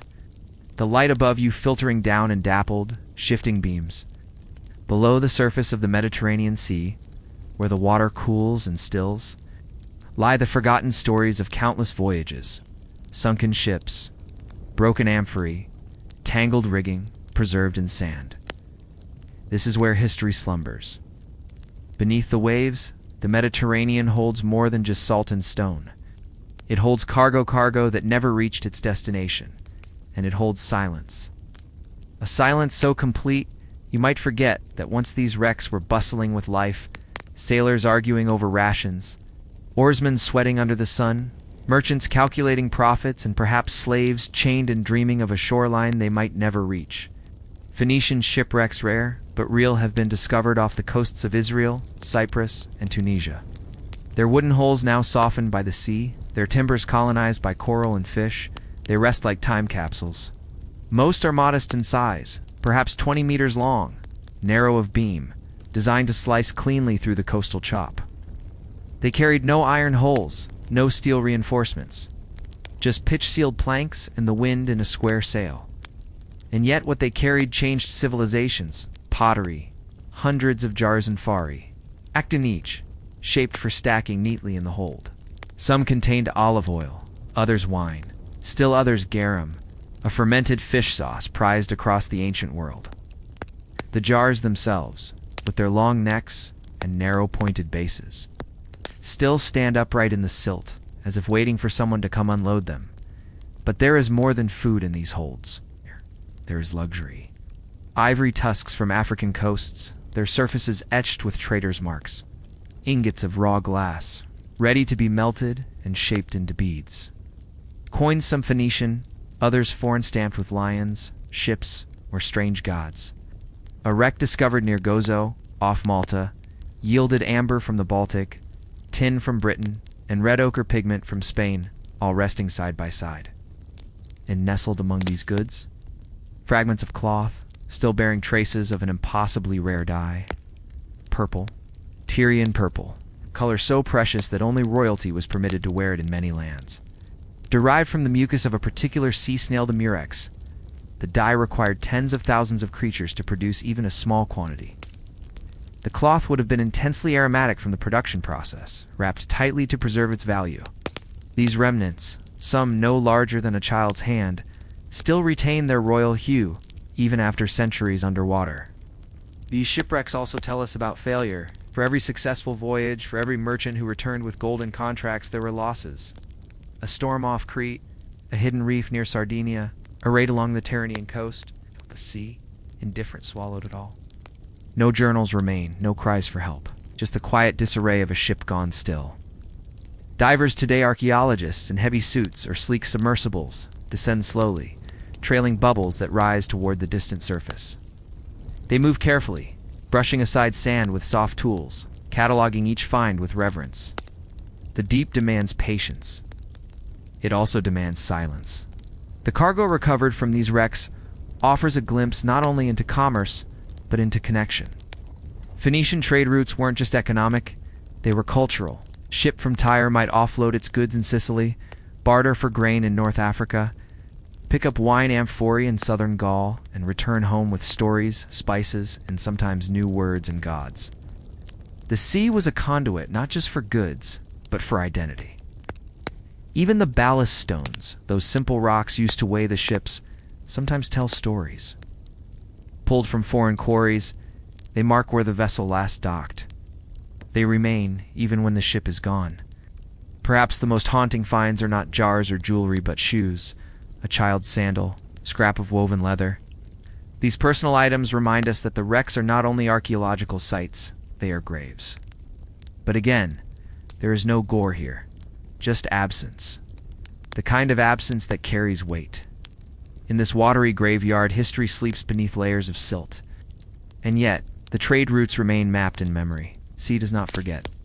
As we surface, leaving behind the cool hush of the depths, we turn toward the coast once more this time, not toward a harbor or galley, but inland, where stone villas and polished courtyards await.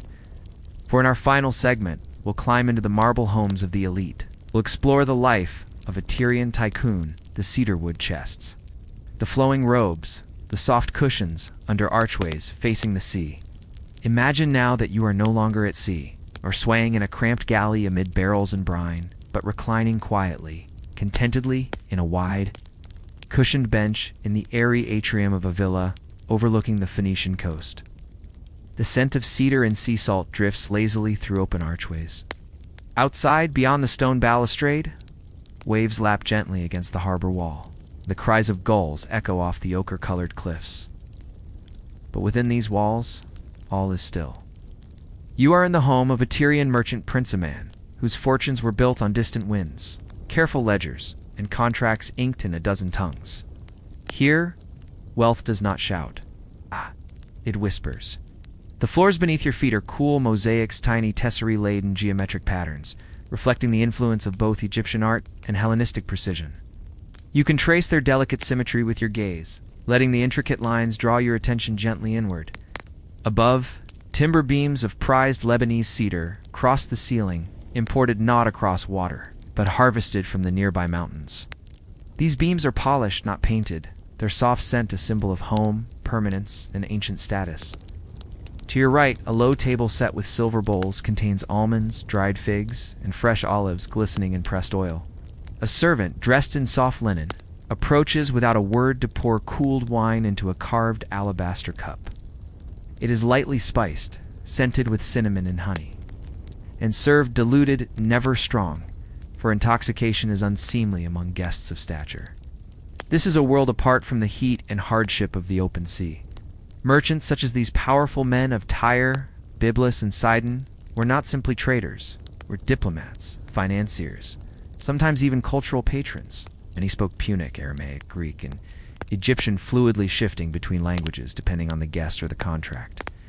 Their homes were not just private retreats, but public theaters of influence.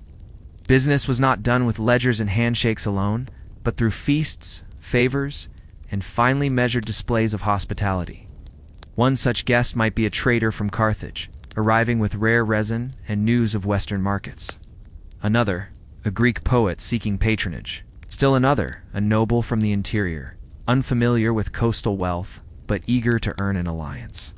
Each is seated, fed, and spoken to with ceremonial grace. It's a host, reclining with effortless dignity, wears robes of dyed wool faint purple at the hems, enough to suggest access to murex dye. not so much as to invite suspicion of royal pretension. His jewelry is understated, a ring bearing his family's seal, and perhaps a fine bronze clasp at the shoulder. Wealth, in this setting, is meant to be recognized without being flaunted. And behind this cultivated exterior is an empire of ledgers. Rooms in the back of the house are filled with clay tablets and parchment scrolls trade agreements. Shipping manifests, debts owed and repaid. Assistants, soon men with styluses and sharp eyes, copy and calculate, cross-reference, and prepare instructions for outgoing crews. Some ships are already in Egypt, others bound for the Pillars of Hercules. Their movement is constant, their success tied always to the discipline of the house. Leisure, too, plays its role. In the cool of the evening, as the shadows stretch across the tiled courtyard, music begins. A stringed instrument is plucked softly. There may be a recitation of a hymn to Melkart, or a quiet performance of poetry in 3 languages. Lamps flicker, casting dancing light across the walls. And incense, perhaps frankincense from Arabia, or myrrh from Puntiz, lit in delicate bowls, filling the space with a slow, comforting aroma, and the architecture itself whispers continuity. The villa's walls hold echoes of Egyptian cornices, Hittite symbols, and Assyrian motifs. This is Phoenicia, a crossroad of sea, story, and stone. Even the gardens outside are curated. Pomegranates beside palms, lilies in imported urns, and water channels designed to sing as they flow. But despite the wealth and refinement, even this home is not entirely removed from the pressures of the world. A poor harvest inland may disrupt grain prices. A pirate attack might delay a shipment. A minor dispute over port taxes could ripple outward, requiring delicate diplomacy. In this world, soft power is paramount. And so, the Tyrian merchant, rising early before the sun warms the pink stone of his courtyard, prepares not for combat, but for negotiation. Not with a sword, but with silence, smiles, and silver. As night falls, the villa quiets again. The courtyard's still. The sea breeze slips through the shutters. And the house, like the city of Tyre itself, sleeps behind its strong walls, watching the waves, waiting for sails to return. Imagine, for a moment, that you are not reclining in comfort but rising slowly, stiffly from a bed of woven reeds. Around you, dozens of other workers are also waking. The air is dry and slightly cool before the sun climbs high. Your tunic, worn thin at the edges, sticks faintly to your skin. You stretch. There's no rush. But there is no leisure either.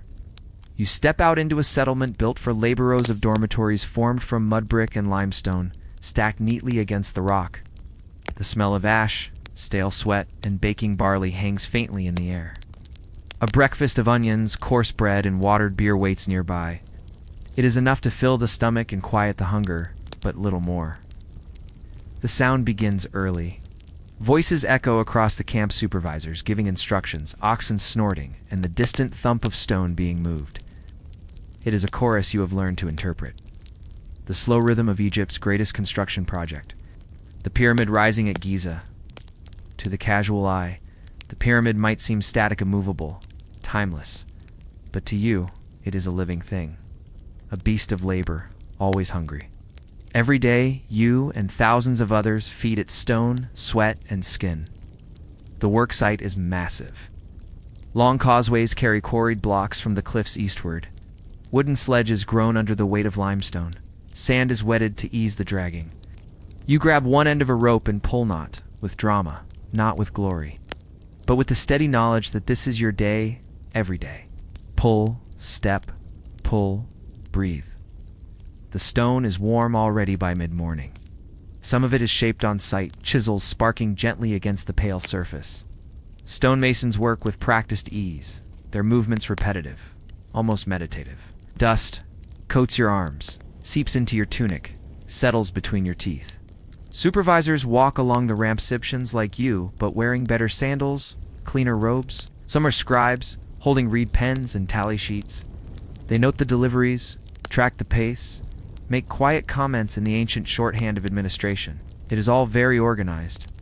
Egypt's glory, you understand, is not in kings alone, but in systems, in routines. in the ability to make thousands of men lift thousands of stones, day after day, season after season. You are part of a labor crew, perhaps a stone hauler, or maybe a water carrier, wetting the sand so the sledges move more smoothly. Your hands are cracked and your shoulders ache. You know the rhythm of this life, and while it is hard, it is also familiar. There are small moments of reprieve, a bit of shade behind a boulder, a shared joke with a fellow laborer murmured, just out of the overseer's hearing. At midday, you eat again lentils and more bread, perhaps a slice of dried fish if you are lucky. Some men are assigned to the kill, where bricks are baked in stifling heat. Others gather wood for the fires that keep the plaster flowing. The worst job, some say, is the copper shopware tools are repaired amid constant clangor and smoke that stings the eyes. The sun climbs and then slowly begins to fall. The light turns golden, then pink. Shadows lengthen across the plateau, making the half-built pyramid seem even more vast, its angles sharper against the fading sky. You return to the dormitory. Dust clings to your feet. Your arms feel heavy, past men rubbing oils onto their backs, others sipping the last of the beer, some already asleep. There are no beds as such, only mats and memories of the day behind. And the dreams, when they come, are not always kind. Some dream of falling stones, of sandstorms sweeping over the ramp, of tasks undone. But others dream of reward, of small copper rings, of family members given grain in return for your labor, of your name, perhaps, being recorded somewhere on a worker's wall, in a cartouche on a hidden corner of the foundation. A life spent in the service of eternity, not as a king, but as a hand, back, a part of the machine that built immortality. And when you sleep, it is deep, the kind of sleep earned by hauling stone in the sun. Let the dust of the Giza plateau settle now. Let the sun sink low behind the limestone ridge, and the scent of sweat and sand drift away with the evening breeze. We turn our attention now from the laborers to a figure who, centuries later, would reshape Egypt in a different way, not with bricks hauled by hand, but with vision, diplomacy, and temple columns carved in the golden light of Deir el-Bahari. Her name was Hatshepsut, a name that would echo through the Valley of the Kings, yet nearly vanish from its walls. A woman who ruled as pharaoh, not queen who, wore the ceremonial beard and bore the titles of kings. Her reign was long, prosperous, and purposeful, and then for a time it was erased. Let us begin at the court of Thutmose I in the halls of Thebes, where incense curls in the air and scribes whisper carefully chosen words to seated nobles. Hatshepsut was his daughter, born into the highest stratum of Egyptian life, a world of ritual, rhetoric, and rigid tradition. Women held influence, but not the crowns of kingship, not usually. But Hatshepsut was not one to follow the expected path. She was married to her half-brother, Thutmose II, as was custom, and upon his death, she became regent for his young son Thutmose III. But in time, she assumed full royal authority. Slowly, then boldly. At first she was depicted in art as a traditional queen, standing beside her stepson, but gradually her image changed. The show she was shown wearing the Nenis headdress, the Shendit kilt, even the royal beard. Her title shifted from Great Royal Wife to King of Upper and Lower Egypt. It was not a rebellion, but a transformation and evolution performed within the ceremonial language of power itself. Her rule was not marked by conquest or war, but by building and trade. Under her guidance, Egypt saw grand architectural projects rise along the Nile. Chief among them, her mortuary temple at Deir el-Bahari, nestled into the cliffs on the west bank of the river. Unlike the pyramid fields of earlier dynasties, this temple was terraced, columned, symmetrical, a harmonious dialogue with the stone behind it. Here, processions would ascend long ramps lined with statues and colored reliefs. Here, offerings were made, songs were sung, and the memory of the pharaoh was kept alive in the sacred cycle of ritual. The temple walls tell stories not just of gods and offerings, but of Hatshepsut's most ambitious journey and expedition to the fabled land of Punt. Imagine boats sailing down the Nile, laden with trade goods, incense trees and wicker baskets, bundles of ebony, gold rings, and exotic animals. The expedition is recorded in loving detail figures with unfamiliar clothing, animals with curious horns and tails, and baskets overflowing with goods not seen in Egypt before. It was a statement not just of wealth, but of reach. A queen who ruled like a king, commanding the seas, welcoming abundance. Yet even as she ruled, the memory of her reign was fragile. After her death, likely of natural causes, her stepson, now grown and ruling in his own right, took steps to erase her legacy. Statues were defaced, cartouches were scratched out. Her name methodically and quietly removed from records. It was not total destruction, not an overt denunciation, but a calculated absence, as though she had never reigned. And yet she endured. Stone holds secrets. In the still, dry air of Egypt's tombs, her face remained on temple walls. Inscriptions, once obscured, came to light again. Archaeologists, centuries later, would read her name in faded ink, trace her likeness in the statues buried deep beneath sand. Hatshepsut reminds us that power in Egypt was not only in the monuments, but in the narrative, in who got to be remembered and how. She bent those rules subtly and thoroughly. She ruled with both strength and ceremony, in a world that preferred one to be quiet and the other to be male. Now, centuries later, we remember her not as a footnote, but as a pharaoh. One who built, who ruled, and who, despite efforts to erase her, refused to disappear. And as we leave the cliffs of Deir el-Bahari behind, we descend once more into the stillness of buried history. As the sun's warmth fades and the desert air cools, imagine yourself walking slowly through the quiet sands that stretch beyond the bustling Nile Valley. Here lies a landscape dotted with secret silent pyramids, scattered ruins, and entrances to chambers hidden from the light for thousands of years. This is the Valley of the Kings, where the dead pharaohs of Egypt's new kingdom were laid to rest. Their tombs, carved deep into limestone hills, were meant to be eternal resting places sealed against time and theft. But history tells a different story. Let us begin by imagining the delicate stillness inside one of these tombs. The air is thick with the scent of stone and ancient oils, the silence broken only by distant echoes. Walls adorned with hieroglyphs glow softly in the flicker of a torch, their painted scenes depicting gods, the journey of the soul, and spells to guide the departed safely through the underworld. But for all the care taken to guard these sacred spaces, they were not always safe. From the earliest days after burial, tomb robbers lurked in the shadows. Some were opportunists, drawn by the promise of gold and jewels, buried with the pharaohs. Others were part of organized gangs, skilled and patient, familiar with secret passageways and the tricks of the tomb's architects. Imagine the tension of a dark night when thieves crept along hidden corridors, feeling for loose stones or concealed doors. The air was cool but heavy as they worked silently to avoid guards and curses alike. They sought chests of precious amulets, gold funerary masks, and jars of precious oils. Many tombs were disturbed, their treasures scattered or melted down for reuse. The empty chambers stood as hollow reminders of lost rituals and forgotten offerings. Yet even with this history of intrusion, the Valley of the Kings still holds mysteries waiting to be uncovered. Archaeologists in the modern era have discovered chambers sealed for millennia. Some are hidden behind false walls, others beneath collapsed tunnels. Within these spaces, fragments of papyrus scrolls whisper stories of religious rites, family lineages, and royal decrees. In recent decades, technology like ground-penetrating radar and infrared imaging has revealed voids and cavities where explorers have yet to set foot.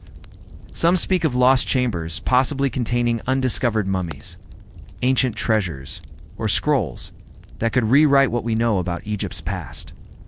And as we consider these buried secrets, we also reflect on the tomb's delicate balance designed to protect the pharaoh's journey into eternity, yet vulnerable to time's relentless hand and human curiosity. The valley is not only a place of endings, but also beginnings. Discovery, a new chapter in the slow unveiling of a vanished world. As we step away from the shadows of lost chambers and sealed tombs, the sun begins to rise again over the Nile.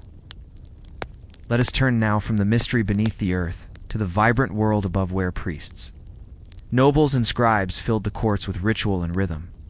Imagine yourself walking slowly through the wide, sunlit courtyards of Thebes. ancient Egypt's grand city on the Nile's east bank. The air is thick with the delicate fragrance of incense and perfumed oils, rising like a gentle haze from the temple altars and statues. The rhythm of life here moves deliberately, measured by centuries-old rituals and protocols that shape every moment. The priests of Thebes held a unique power, quiet, pervasive influence that extended beyond the stone walls of their temples. Their world was one of sacred duties, carefully choreographed ceremonies, and endless preparation. From dawn to dusk, they tended to statues of gods, washed sacred objects, and recited hymns in a language that felt both eternal and intimate. The scent of frankincense mingled with the warmth of burning cedar wood, while soft chants echoed through vast hypostyle halls. Their columns adorned with intricate carvings. These rituals were not mere performances, but vital acts believed to maintain the balance of the cosmos. The priests were custodians of divine order, connecting the earthly realm with the heavens. Imagine the priest's hands, steady and practiced, carefully applying oils to statues, or the sound of footsteps echoing softly along marble floors as they moved between chambers. Beyond the temple walls, the city itself buzzed, with activity scribes recording offerings, artisans crafting intricate jewelry, and merchants exchanging goods at bustling markets. Yet, the temple precinct remained a sanctuary, a place where time seemed to fold upon itself. The priests lived within a strict hierarchy. At the pinnacle stood the high priest of Ammon, a figure of immense prestige and influence. His robes were richly embroidered, and his voice carried the weight of both spiritual and political authority. Nearby, temple scribes held sacred knowledge expertise in writing, astronomy, and mathematics, guarding scrolls that held the secrets to rituals and royal decrees. In their courts, political intrigue was subtle but constant, woven into ceremonies where offerings were made and power quietly reinforced. The elite classes, including the pharaoh and his close advisors, were frequent visitors to these temple spaces. Here, the rituals of power and piety intertwined. A banquet might follow a religious festival. With poetry, recitations, music, and the clinking of fine pottery, imagine the shimmer of gold jewelry under soft torchlight, the soft murmur of conversations in the ancient Egyptian tongue, and the taste of honeyed wine passed among honored guests. Yet behind the grandeur, the priests upheld a strict code protocol that governed every gesture, every word, ensuring the divine order was never disturbed. As the day in Thebes closes, the fading sun casts long shadows over the sandstone temples, and the city settles into a tranquil rhythm. The scent of incense lingers in the cooling air, a gentle reminder of the ancient rhythms that shaped life and death, power and faith. In this world of priests, perfume, and protocol, the past whispers softly, inviting you to rest and dream of a time when gods walked among men and eternity was within reach. Imagine yourself waking before dawn. The cold stone beneath your feet, the faint smell of smoke and lavender-scented oil clinging to yesterday's uniform. The palace is not yet awake, but your tasks begin hours before the nobility opens their eyes. You are one of several hundred, a servant, a valet de chambre, a cleaner, a candle trimmer. Perhaps you tend fires, or perhaps you are assigned to follow a particular duke from room to room, carrying his gloves or holding his mirror. Your role is precise, and though you may live just meters from royalty, you exist in another universe entirely. Your first duty: light the fireplaces, dozens of them. You kneel in dim silence beside intricate marble hearths, coaxing reluctant embers into flickering orange life. Your fingers are blackened already. The scent of ash mingles with floor wax. You move quickly, but not too quickly. Hurried steps draw attention. Silence is prized. You sweep a chamber floor with a straw broom made from reeds pulled from the Seine. The dust is relentless, despite the grandeur. You carry chamber pots, in elegant porcelain, sometimes, in tin or wood, other times. Always heavy, always unpleasant, and always essential. You are careful. Spill nothing, say nothing. And most importantly, be invisible. When the king is set to rise, everything changes. The palace orbits him. You are one of many stationed along the path of Laleva du Aritha, king's ceremonial awakening. The ritual is elaborate, only select nobles may be present. But it is your job to prepare the linens, warm the water, fetch the robe. You are present, yet you must not exist. The rules are not written, but they are known. A misplaced glance, a slow response, and you might find yourself dismissed or simply reassigned to more grueling duties in the kitchens below. At court, silence is safety. Your meals, if they come, are eaten quickly and in corners. You may chew bread softened with watered wine, or sip thin broth from pewter bowls. You eat standing, and with one ear always listening for a bell, a call, a command. And yet, within this toil, there is strange intimacy. You see the royal family, unadorned. You clean their beds, fold their garments, hold their combs. You smell their perfumes, ambergris, and rosand. Sometimes the less pleasant sense of human frailty that perfume cannot hide. The hours are long, and the pace is constant. You fetch lace cuffs, polish silver buckles, chase missing gloves down candlelit halls. You dress and undress others more times than you change your own garments. In the afternoon, perhaps you're called to follow a noblewoman as she promenades in the gardens. You stay several paces behind, silent, waiting in the shade as she stops to admire a statue or gossip with a companion. By evening, your muscles ache, but the palace does not sleep early. Supper must be served, gowns must be changed again, candles must be trimmed and relit for the evening salons. You're sent to the Hall of Mirrors, where laughter and harpsichord notes tangle beneath the painted ceiling. And still, you stand at the wall, watching, waiting. When your duties finally end long after midnight, you return to the servant. Corridors narrow, plain, with ceilings too low for comfort. You crawl into bed fully clothed. Tomorrow will begin in just a few hours. And so it was every day. Unseen but essential. Exhausted but unacknowledged. The rhythm of your life dictated by the rhythms of others. By protocol. By silence. By Versailles. Let us drift now. Away from the back corridors and servants' quarters, and into the heart of the palace's glittering facade. Behind layers of silk and ritual, behind the perfumed salons and manicured gardens, there lived a woman who embodied both the splendor and the suffocation of Versa Marie Antoinette. Imagine her, just 17, arriving from Austria in 1770, a foreign princess. Offered to France in a marriage that was not her choice, her new world was overwhelming, her accent foreign, her habits strange to the French court. Her first days were governed not by freedom, but by ceremony. Her clothes were stripped and replaced, her Austrian name silenced, her identity slowly overwritten. As Dauphine, and later as queen, she was watched constantly. Every meal, every gesture, every smile scrutinized. Even her morning routine was a public event, attended by dozens.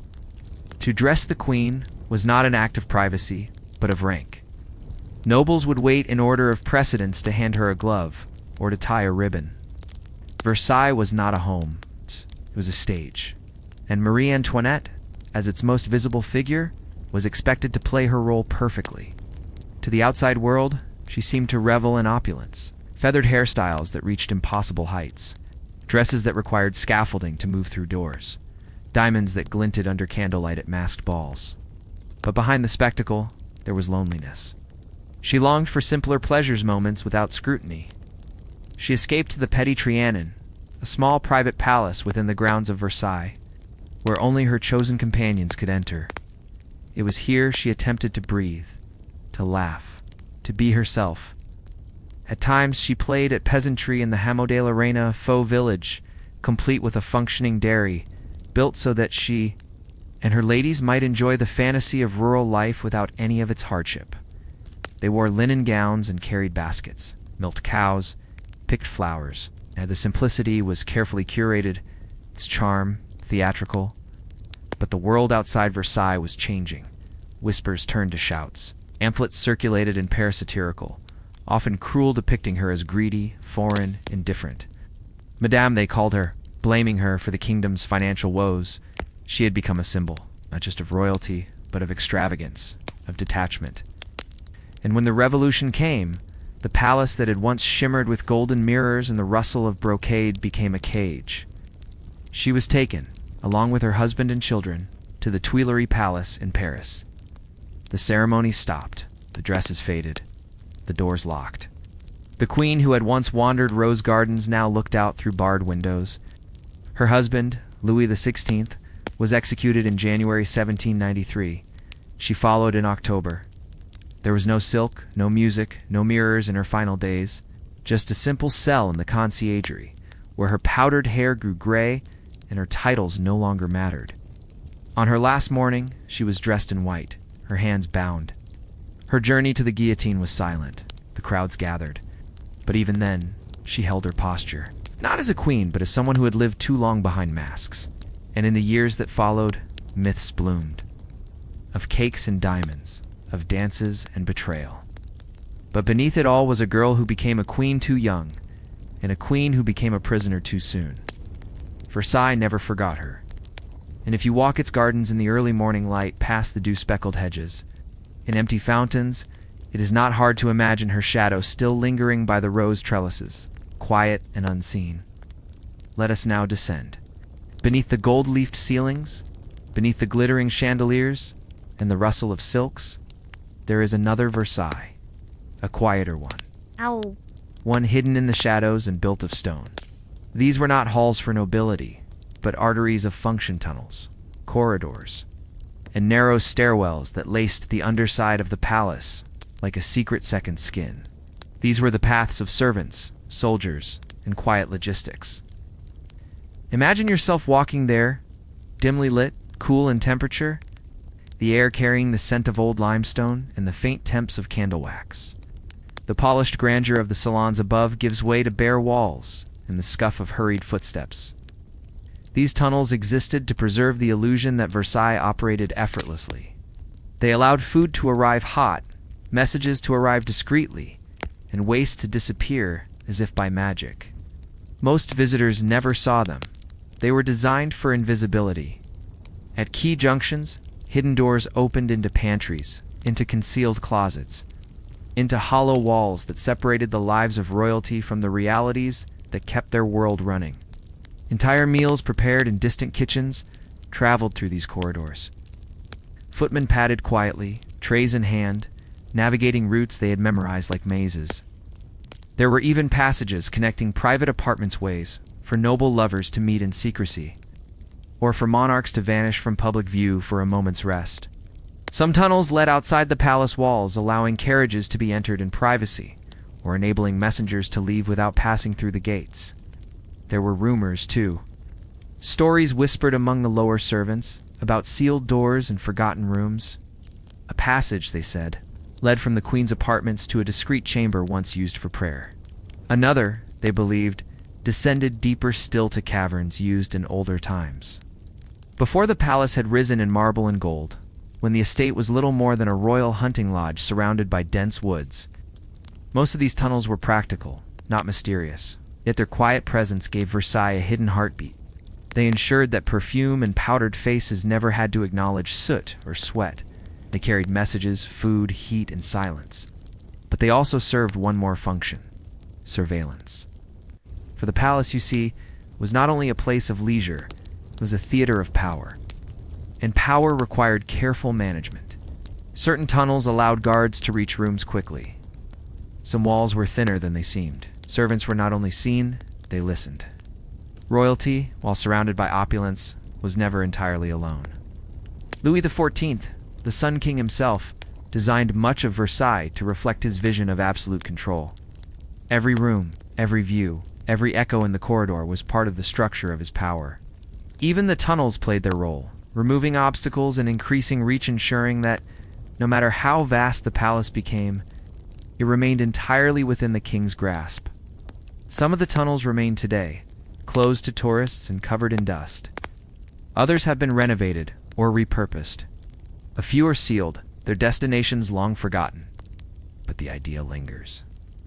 That beneath the mirrors in the ballrooms lies a second Versailles nervous system of narrow halls and stone staircases, keeping the heart of a kingdom beating in shadows. If you were to pause deep within one of those passages and extinguish your candle, you'd hear almost nothing, just the breath of ancient stone and the faintest sense that hundreds of footsteps once passed here, unseen. In that silence, you might remember. What dazzles above is often held aloft by what lies below. Now, let us ascend. From the tunnels and shadowed staircases, we return to the glittering surface of Versailles, to the salons and galleries, the gilded moldings and scented air, but not to rest. For to live as a noble at court was not a life of ease, but of constant performance. Imagine yourself not as a servant now, but as one of the elite, a courtier, a figure of some title and lineage. Perhaps you hold land elsewhere, perhaps not. Regardless, here at Versailles, all that matters is presence, visibility, grace, and, above all, favor. You rise early, though not as early as the servants, not because you must toil, but because everything at Versailles begins with ritual. The king's leva, his ceremonial awakenings, not only a moment of personal grooming, but a public act. Dozens may gather to witness him being dressed, each step performed with precise order. Who hands the shirt, who offers the wig, who may speak. Rank decides everything. You attend, perhaps, in hopes of catching a glance or a nod. A gesture that might mean an appointment, a pension, a marriage prospect for your child, or protection from a rival. Versailles is, in essence, a theater of hierarchy. The clothes you wear are chosen carefully, not for comfort, but for impression. Rich silks, fine embroidery, powdered wigs, and delicate shoes. You wear perfume? For bathing is rare and water suspect. But the fragrance must be the right one, fashionable, subtle, complex. Every gesture matters. How you carry your fan, how low you bow, whether you know when to speak and, more importantly, when to say nothing at all. Conversations are layered with meaning. A compliment may conceal a slight. A joke may hint at a political shift. Gossip is currency. In the salons, noblewomen trade stories and stares, while poets and philosophers flatter their hosts. Music drifts from somewhere, a harpsichord, perhaps. The air is filled with the scent of roses, orange blossom, and beeswax. Even the candles are selected for their steadiness and scent. Meals are elaborate, but not necessarily satisfying. You may be permitted to dine in the king's presence, if your rank allows it. But the true feast is not the food, it is the visibility. It's being seen at table, being spoken to, being remembered. And through it all, you must be cautious. For Versailles is not merely a palace, it is a game. A single misstep and inappropriate remark, a dress slightly out of fashion, a failure to flatter at the right moment can see your favor dwindle. A whisper from a rival can undo a year's careful positioning. The court moves constantly like a tide, and you must always keep your footing. But there are pleasures too.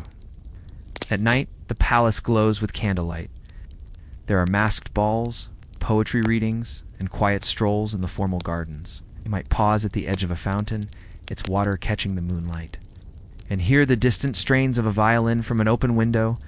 There is beauty here, extraordinary beauty. Architecture shaped to awe, art commissioned to impress. The very landscape molded to reflect order and splendor. And in rare, quiet moments, you might find peace. A cool evening breeze on the marble balcony, the hush of a gallery before the day begins, the reflection of clouds in the mirror hall's polished floors. But even then, you are never entirely alone. For at Versailles, presence is everything. Whether you are rising, dining, dressing, or merely standing in the right place at the right time, your life is always observed, always judged, always part of something larger than yourself. And so, the noble life, for all its luxury, is a kind of burden, a velvet cage, ceaseless performance. The perfume may mask it, chandeliers may distract from it. But beneath the silks and smiles, beneath the glittering surface of Versailles, lies a deep, unspoken truth. To be powerful at court was to be endlessly vulnerable.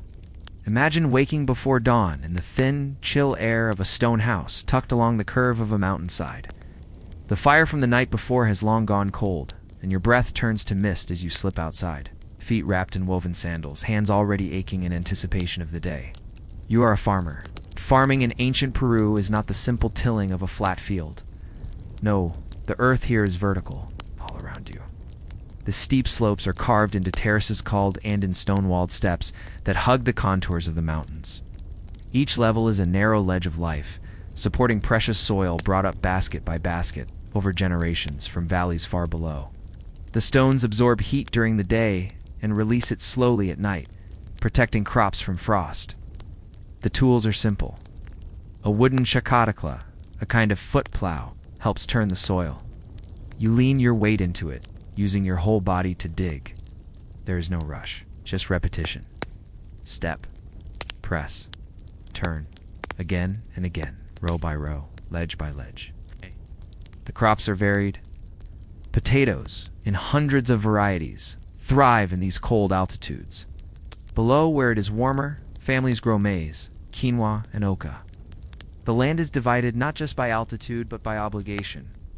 Part of your labor serves your family. Another part belongs to the Aluyur community group. And still more is for the state, the Inca administration, or before them, the Wari and Tiwanaku, whose tax quotas demanded goods, labor, or both. Everything is coordinated by the Mita rotating labor system. You are not paid with coin, but with shared food, tools, and protection. You may be called to farm, or to build roads, or to help with construction of terraces far from home. Water is life, and managing it is a science passed down through generations. Canals made from stone wind along the hills, diverting glacial meltwater with astonishing precision. Every channel is angled just right, using gravity to bring water where it's needed without wasting a drop. You learn the way water sounds, how it flows when things are working, and how it trickles differently when a channel is blocked. And always the sky watches. You glance upward, often.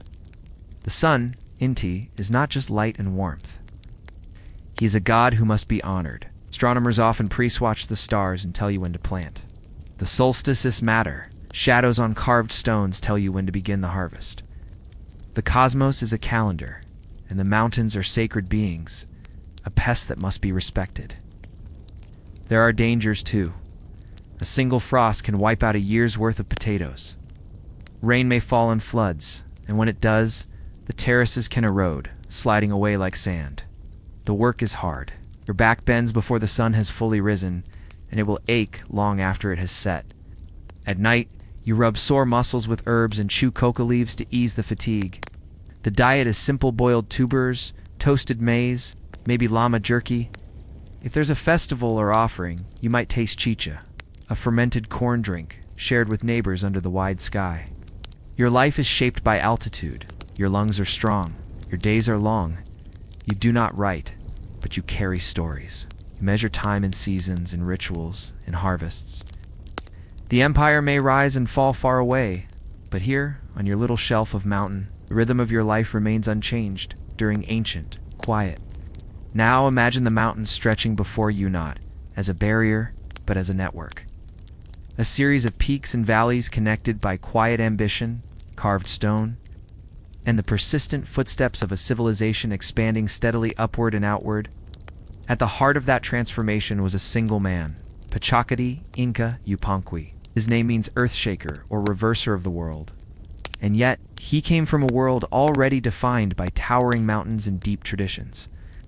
Born into the royal family of Cusco still, a local power not yet an empire, Pachacati would emerge not as a warrior of chaos, but as a meticulous reformer who reshaped a kingdom into the vast organized Tawantinsuyu, land of the four quarters. He is said to have come to power not by inheritance, but by proving himself during a crisis. A rival group, the Chancas, attacked Cusco. While others fled, the young prince stayed to defend the city. Victory followed on with it, authority. Legend tells of visions and omens of the sun god Inti choosing him directly. But beneath the story is a ruler with a clear plan and a patient hand. Pachacuti's genius was not merely military. He was a builder, not just of roads and walls, but of systems. One of his first acts was to redesign Cusco itself, aligning it according to sacred geometry with the city in the shape of a puma. Streets radiated like sunbeams. Temples were aligned with astronomical events. The spiritual and the practical moved together, side by side. He began a campaign of expansion, But unlike more chaotic conquerors, Pachacati ensured the lands he absorbed were integrated through infrastructure and administration. His engineers built roads the Capac on thousands of miles long, winding through mountains and over rivers, connected by rope bridges and way stations known as tambos. Communication flowed through Chascarilla runners who carried messages carved into quipu, knotted strings that served as both a counting system and narrative memory.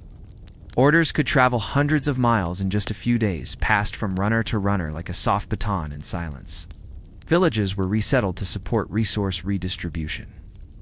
This system, called Mitma, ensured that conquered areas were integrated into the empire's economic and spiritual networks. People moved not as refugees, but as strands in a grand weaving. Each household owed a tax of labor mita, which might mean farming royal lands, working on temples, or building terraces for communities higher in the hills. Pachacati also institutionalized the worship of the sun, while earlier peoples had revered the natural world. Under his rule, Inti became supreme. The Coricancha, Cusco's temple of gold, was lined with sun discs and golden corn. Pilgrimages became national events. Rituals were synchronized across provinces. The state, the sky, and the soil were now intertwined. Yet Pachacati was not merely an administrator. He was deeply aware of symbolism. When a place resisted his rule, he ordered its sacred objects at Swakos to be cataloged or relocated. He didn't just conquer people. He carefully restructured their relationship to the divine, often blending local customs with imperial ones rather than erasing them outright. He built Machu Picchu, or at least commissioned it. A royal retreat, a sacred center, perhaps both. Perched between mountain ridges and wrapped in mist, it embodies his reign. Orderly, visionary, serene, but carved from hardship. He ruled for decades, and when he died, he did not fade. His body was preserved, treated as a living ancestor. Servants continued to tend to him. His estate remained active, his lands productive. In Inca society, the dead were not gone. They were present, seated at feasts, consulted for decisions, dressed for ritual. Power, for Pachacati, endured far beyond his final breath. In many ways, he was both emperor and architect of stone, of state, of memory. The systems he shaped outlived him. And even now, the echoes of his reign can be traced across the Andes beneath modern highways. Inside village customs along walls that haven't moved in centuries. Stone by stone, policy by policy, he lifted an empire into the sky not with noise, but with rhythm. Not with spectacle, but with structure. And so the mountain empire rose, quiet and steady as the dawn. Now, let your thoughts drift like morning mist along the spines of the Andes, high above the valleys, where clouds brush against silent peaks and condors glide in slow spirals. Traces of ancient devotions still rest almost untouched among the rocks and trees. Not ruins, not quite. Remnants, whispers. Some call them the lost temples of the Andes. But they were never truly lost, only hidden by time and by the dense veils of cloud forest and history. We begin at Choquequirioa, sister site to the more famous Machu Picchu. Tucked into the folds of the valley, Choquequirioa is not easy to reach. Even today, it requires days of trekking. No trains, no gift shops, just switchbacks carved into the mountain, and a climb steep enough to quiet the mind. When you arrive, the first thing you notice is the silence. Not the absence of sound, but a presence of quiet. The plaza opens before you, a gentle rectangle of stone and sky. Terraces cascade down the mountainside like green stairs. Llamas, rendered in white stone on black retaining walls, seem to descend forever, frozen mid-step in ceremonial patterns. Is Choquequirioa a royal retreat? A ceremonial hub? Fortress in a time of resistance? Archaeologists are still piecing it together stone by stone, but its layout, lined with solstices, rivers, and surrounding peaks, suggests spiritual intent. Like many Inca sites, it doesn't dominate the landscape. It blends with it, as though it grew there. Further north and deeper into the jungle lie ruins even more mysterious. In the Vilcabamba region, once the last refuge of the Inca state, after the Spanish conquest lie forgotten settlements. Some, like Pampa, were cloaked in vines for centuries. Unearthed only in the 20th century, They revealed fragments of imperial life, burial goods, pots, and what may have been a ceremonial platform. These weren't always grand palaces. Some temples were simple shrines. A stone wall, a carefully carved niche, a place for offerings of coca leaves or chicha beer. Others were observatories like Intihuatana or hitching posts of the sun. These sculpted rocks, found at sites like Pisac and Machu Picchu, were aligned with the movements of the heavens. Their shadows marked solstices, equinoxes, and sacred times for planting or ritual. Here, astronomy was not abstract. It was embodied, folded into architecture, etched into stone. The heavens were not far away. They were reflected on earth. The movements of Inti, the sun, and Mamakila, the moon, were understood not just as celestial events, but as instructions for living. And then, there are places still unnamed. Small clusters of stone discovered deep in the cloud forests of Peru and Ecuador, their purpose uncertain. Overgrown staircases, circular enclosures, foundations, half swallowed by moss. Mar-Inca. Others belong to pre-Inca cultures, the Chachapoya, for example, the cloud people of the northern Andes. Their temples and burial towers, such as those at Kulop, suggest a society with its own blend of stonecraft and spirituality. Every so often, a farmer finds a carved stone when clearing a field, or a child stumbles across a ceramic vessel nestled beneath tree roots.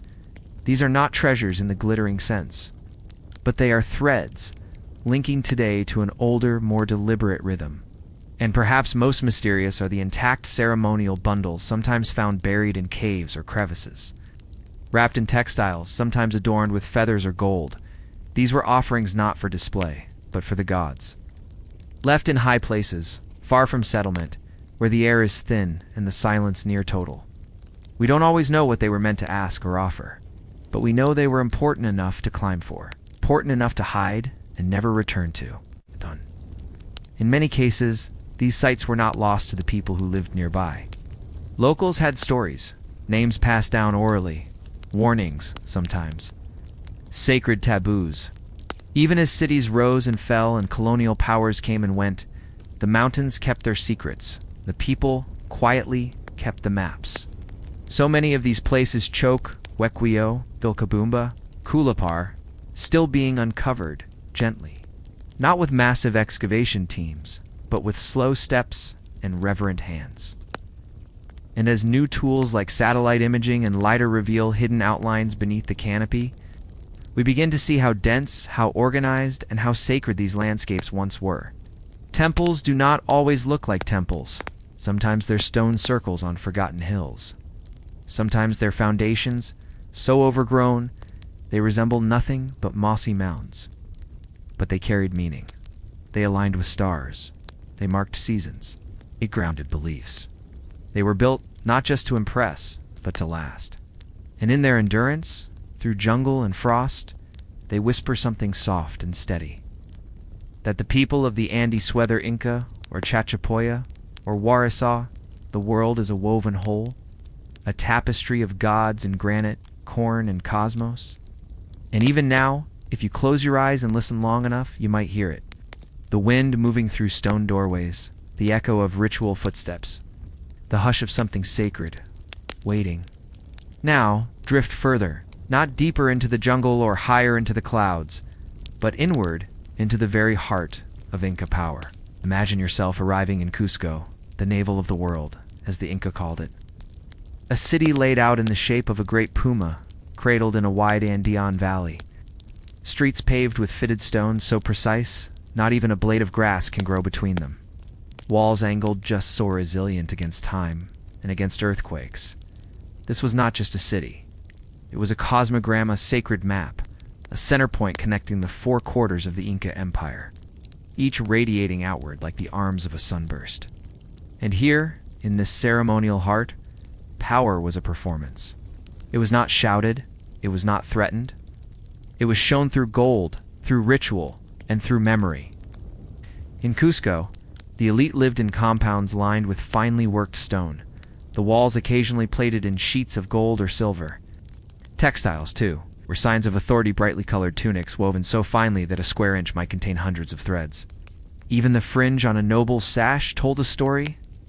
of region, of clan, of status. At the real heart of Inca, elite life beat not just in architecture or fabric, but in the rhythm of rituals. Imagine a feast day.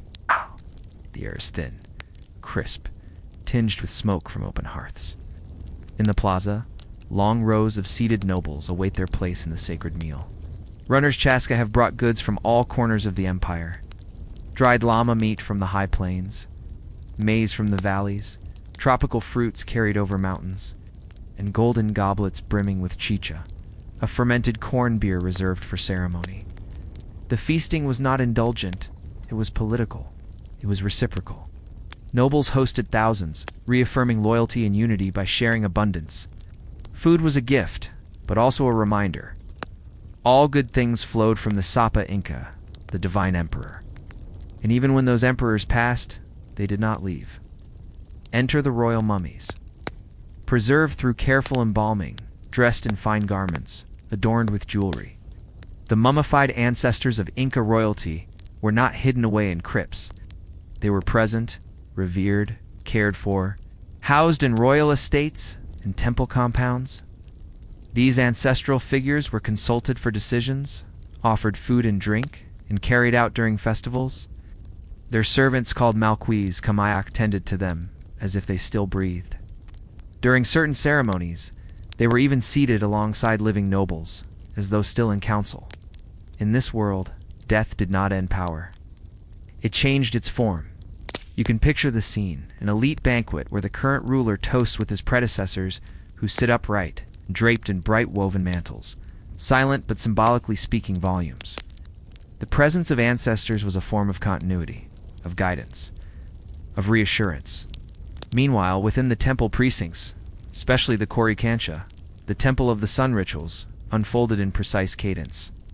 Priests, clad in ceremonial garb, performed sacrifices of maize flour, dough, or guinea pigs, aligning each act with solar patterns.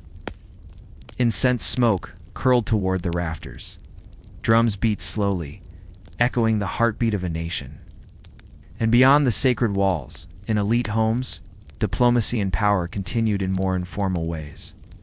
Multilingual discussions in Quechua, Amara, and even Amazonian tongues took place over shared bowls of stew and cups of chicha. Alliances were brokered not just with warriors, but with marriages. Nobles maintained alus, kin-based networks that tied blood, land, and obligation together like threads in a weaving. Luxury in Cusco was never idle. Gold and silver were not currency, they were sacred. A golden sun disk in the Coricancha caught the morning rays, channeling divine energy into ritual. Statues of llamas, corn cobs, and even insects were shaped from precious metals, not to be hoarded, but to symbolize abundance, fertility, and gratitude to the gods. And yet, for all its grandeur, the elite life in Cusco was not entirely secure. Each noble's power depended on their loyalty to the Inca and their ability to maintain reciprocal bonds. Fall out of favor, and wealth could be redistributed. Alus could be reassigned. Prestige could evaporate. But in life, and in the rituals that honored life's end, what endured was memory. It lingered in the walls. There the feathered cloaks passed down generations. In the cups raised toward the sun, in the footsteps retraced across the same worn flagstones again and again. Even now, Cusco breathes with layers. Beneath modern streets lie older ones. Churches sit atop temples. But if you listen closely, in the quiet hush of an early morning there, you can still feel it. The rhythm of the feast, the murmur of ceremony, the gentle weight of history carried forward by those who remembered. Imagine yourself as a young apprentice, rising before dawn in a modest home on the outskirts of Babylon. The sky is still dark, but already the air is warm-dry, tinged with the scent of fired clay and goat dung smoke. You wash your face with a splash of water drawn from a ceramic jar. You slip into your simple linen tunic and begin the walk toward the scribal school. The Ediba, or tablet house. The streets are narrow and dusty, the mud brick walls of the homes casting long shadows in the rising sun. You pass other early risers. Vendors setting up baskets of dates. A woman sprinkling water on the ground to keep the dust down, and a grocer arranging fish on a reed mat. Inside the Ediba, The air is thick with the smell of damp clay and sweat. The floor is littered with discarded tablets, some shattered, others smudged and illegible failures from yesterday's lessons. Your teacher, a stern elderly man with permanently ink-stained fingers, gestures for you to sit. You lower yourself onto the woven mat. In front of you, a flat board of moist clay, a stylus made from sharpened reed, and the tablet you must now fill with lines of precise symbols. Dozens of wedge-shaped marks, each angle conveying a different sound, number, or idea. The work begins in silence. Your fingers ache as you press each character, trying not to slip or press too hard. A single crooked stroke, and the meaning shifts entirely. Was it a measure of grain ore? A divine omen? A family name or an insult? It's not glamorous work. You don't write poems or stories, not yet. You copy legal contracts, tax records, inventories of fish, goats, baskets of barley. You practice the same phrases again and again. So-and-so owes so-and-so 1 shekel of silver. So-and-so leased 2 oxen for the harvest season. Over and over. The sun climbs higher. The clay dries faster now, forcing you to work more quickly. You pause to rub your fingers. The stylus has left small calluses on your hands. Another student groans nearby, his tablet cracked. The teacher snaps his fingers and sharply rebukes him in Akkadian. There's no ink, no parchment, just earth and water shaped into tablets that dry under the sun or are fired in kilns for permanence. It's when a whisper from your civilization to the future. After a brief midday rest, you begin another tablet. This one, a transcription of an older document. The letters are more complex now. Legal terms, religious titles. You furrow your brow and try to remember the proper spelling. The master walks behind you, silent, observing. When he sees a mistake, he doesn't shout, but takes your tablet, breaks it, and hands you a fresh one. There are worse punishments. Beat the wrong rhythm in a hymn. Confuse 2 similar-looking signs. Miscount a tax amount and you might feel the sting of a rod. These are not idle threats. Still you persist. By late afternoon, your mind is numb. You've etched dozens of lines. Your knees are stiff from kneeling. Clay dust has worked its way under your fingernails, into your nose, your eyes. But the work has a rhythm, a quiet monotony. Tap, press, lift. Tap, press, lift. Occasionally you're allowed to recite. Older students chant from memory the great epics, the tales of Gilgamesh, the hymns to Ishtar, the proverbs of Sumer. Their voices echo softly against the earthen walls. And you think someday you might copy these stories, maybe even compose your own? But for now, it is lists, contracts, repetition. As the sky deepens toward twilight, you return home your back sore, your eyes dry, your thoughts slow. You eat a bowl of lentils with your family and lie down on a reed mat under the open sky. The stars look the same as they did for generations before you, and the same as they will for those after. You close your eyes, knowing tomorrow will be the same.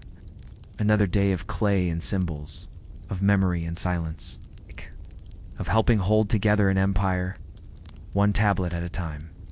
Imagine now, a city alive with the soft murmur of voices, the clatter of pottery, and the gentle lapping of water from the Euphrates. The sun glows low, casting long shadows across mud-brick walls, here in Babylon, the heart of Mesopotamia. You find yourself amid a world reshaped by a king whose name echoes through millennia. Hammurabi. Hammurabi ruled around 1792 to 1750 BCE. His reign was marked not only by military conquests and city building, but also by his desire to bring order to the sprawling lands under his control. He understood the importance of laws not just as rules, but as the very foundation of society's stability. Picture yourself in the presence of a massive stone, steely, rising nearly 7 feet tall. It's polished, dark basalt, smooth and cool to the touch. On its face, hundreds of lines of cuneiform script are meticulously carved. At the top, a solemn image. Hammurabi receiving the law from the god Shamash, the sun deity and divine judge. This was no ordinary tabletite, was the first known legal code, intended for all to see. The Code of Hammurabi contains nearly 300 laws, covering everything from commerce and property to family matters and criminal justice. They start simply. If a man accuses another man and brings a case before the elders, imagine the scribes copying this code onto smaller tablets for distribution throughout the cities. so that merchants, farmers, and citizens could know their rights and responsibilities. The laws were strict, often harsh by modern standards, but consistent. An eye for an eye is perhaps the most famous phrase associated with the code, though, in reality, punishments varied by social class and circumstance. Justice was a delicate balance between deterrence and fairness, order and mercy. For a scribe, the code was more than rules. It was a monumental task to inscribe each law clearly and correctly. Every wedge-shaped mark mattered. Errors could cause confusion, disputes, or worse. The laws dealt with property disputes. If a builder erected a house that collapsed and killed the owner, the builder could face the death penalty. Theft was punished by restitution, or, in severe cases, death. Contracts were binding, but so too were promises to repay debts, care for family, and respect neighbors. The code also regulated trade and labor. Wages for ox herds, farmers, and artisans were fixed. Prices for goods were set to prevent cheating. Even the care of slaves and servants appeared in the laws, revealing the social hierarchies embedded in Babylonian life. But the Code of Hammurabi wasn't just about punishment. It was about protecting the weak from the strong, the poor from the rich.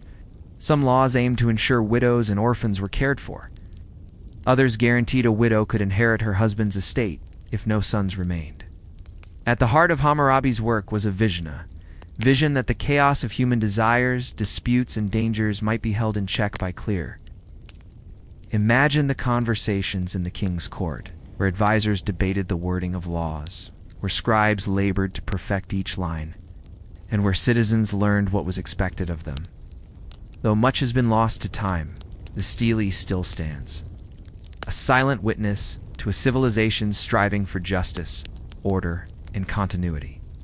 And as you rest here in this imagined Babylonian evening, consider how this ancient code laid the groundwork for many legal systems to come, laws carved in stone. As enduring as the stars above, let the world of Babylon fade now, slowly and gently, like candle smoke in a still room. Let the sound of court scribes and law tablets fall silent, and allow yourself to drift back further in time to a much older city, resting quietly now beneath layers of sand and time.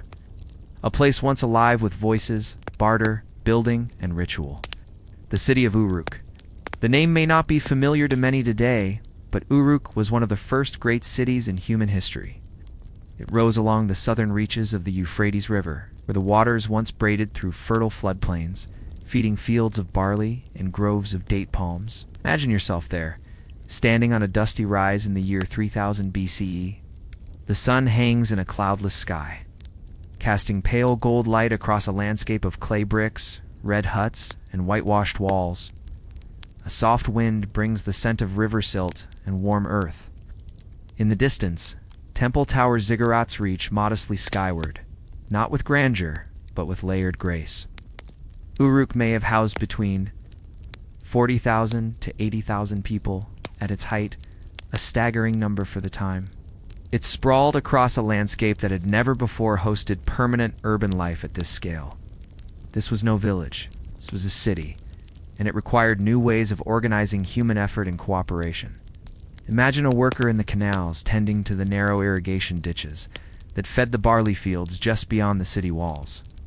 These canals were lifelines engineered with careful slope and lined with reeds to prevent erosion. A small misjudgment in the flow of water could mean lost crops. And so, a quiet anxiety hummed just beneath the rhythm of daily toil. Elsewhere, artisans labored in dusty courtyards, shaping clay into pots, beads, and ceremonial figurines. Some carved early cylinder seals, tiny rotating stamps used to sign documents. These seals were personal, symbolic, and practical, each one a signature in an increasingly bureaucratic world. Uruk's residents built homes from mud bricks, the earliest and most abundant material in the region. The smell of drying clay was constant, mingling with smoke from cooking fires and the earthy musk of livestock in narrow courtyards. Life was compact, crowded, and coordinated. At the heart of the city lay the temple precinct, sacred to Anantha, goddess of love, war, and fertility. Their priests conducted rituals that blurred the line between religion and administration. Grain stores were tallied, offerings were recorded, and schedules of labor were kept on tablets. Cuneiform, as you've already seen, likely began here in Uruk, born not of poetry or storytelling, but of the need to track taxes, rations, trade goods, and temple inventories. These early cities were not so much cradles of leisure or freedom, but crucibles of obligation and complexity. Beneath Uruk, archaeologists have uncovered layer upon layer of construction. One building gives way to another, whole streets are buried. The city, it seems, was always in a state of becoming rebuilt, added to and refined, its people adapting to floods, droughts, and political shifts.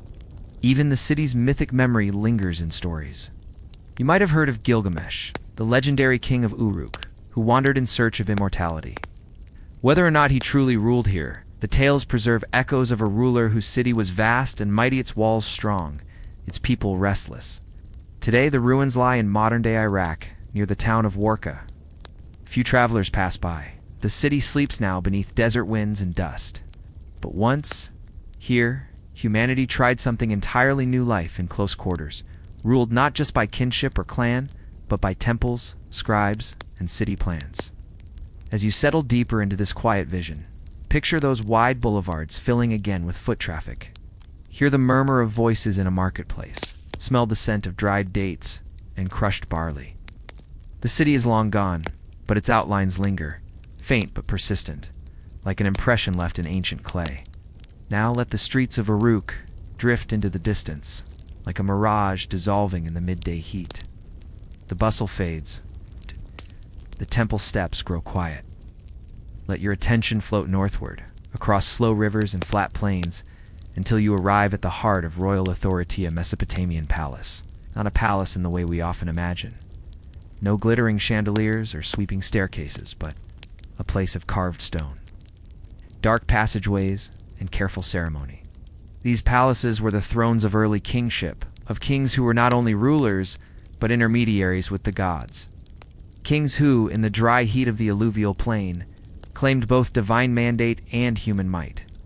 Imagine yourself standing at the threshold of such a palace, perhaps in the city of Mari or Nineveh. The walls rise high and blocky, made of sun-baked brick.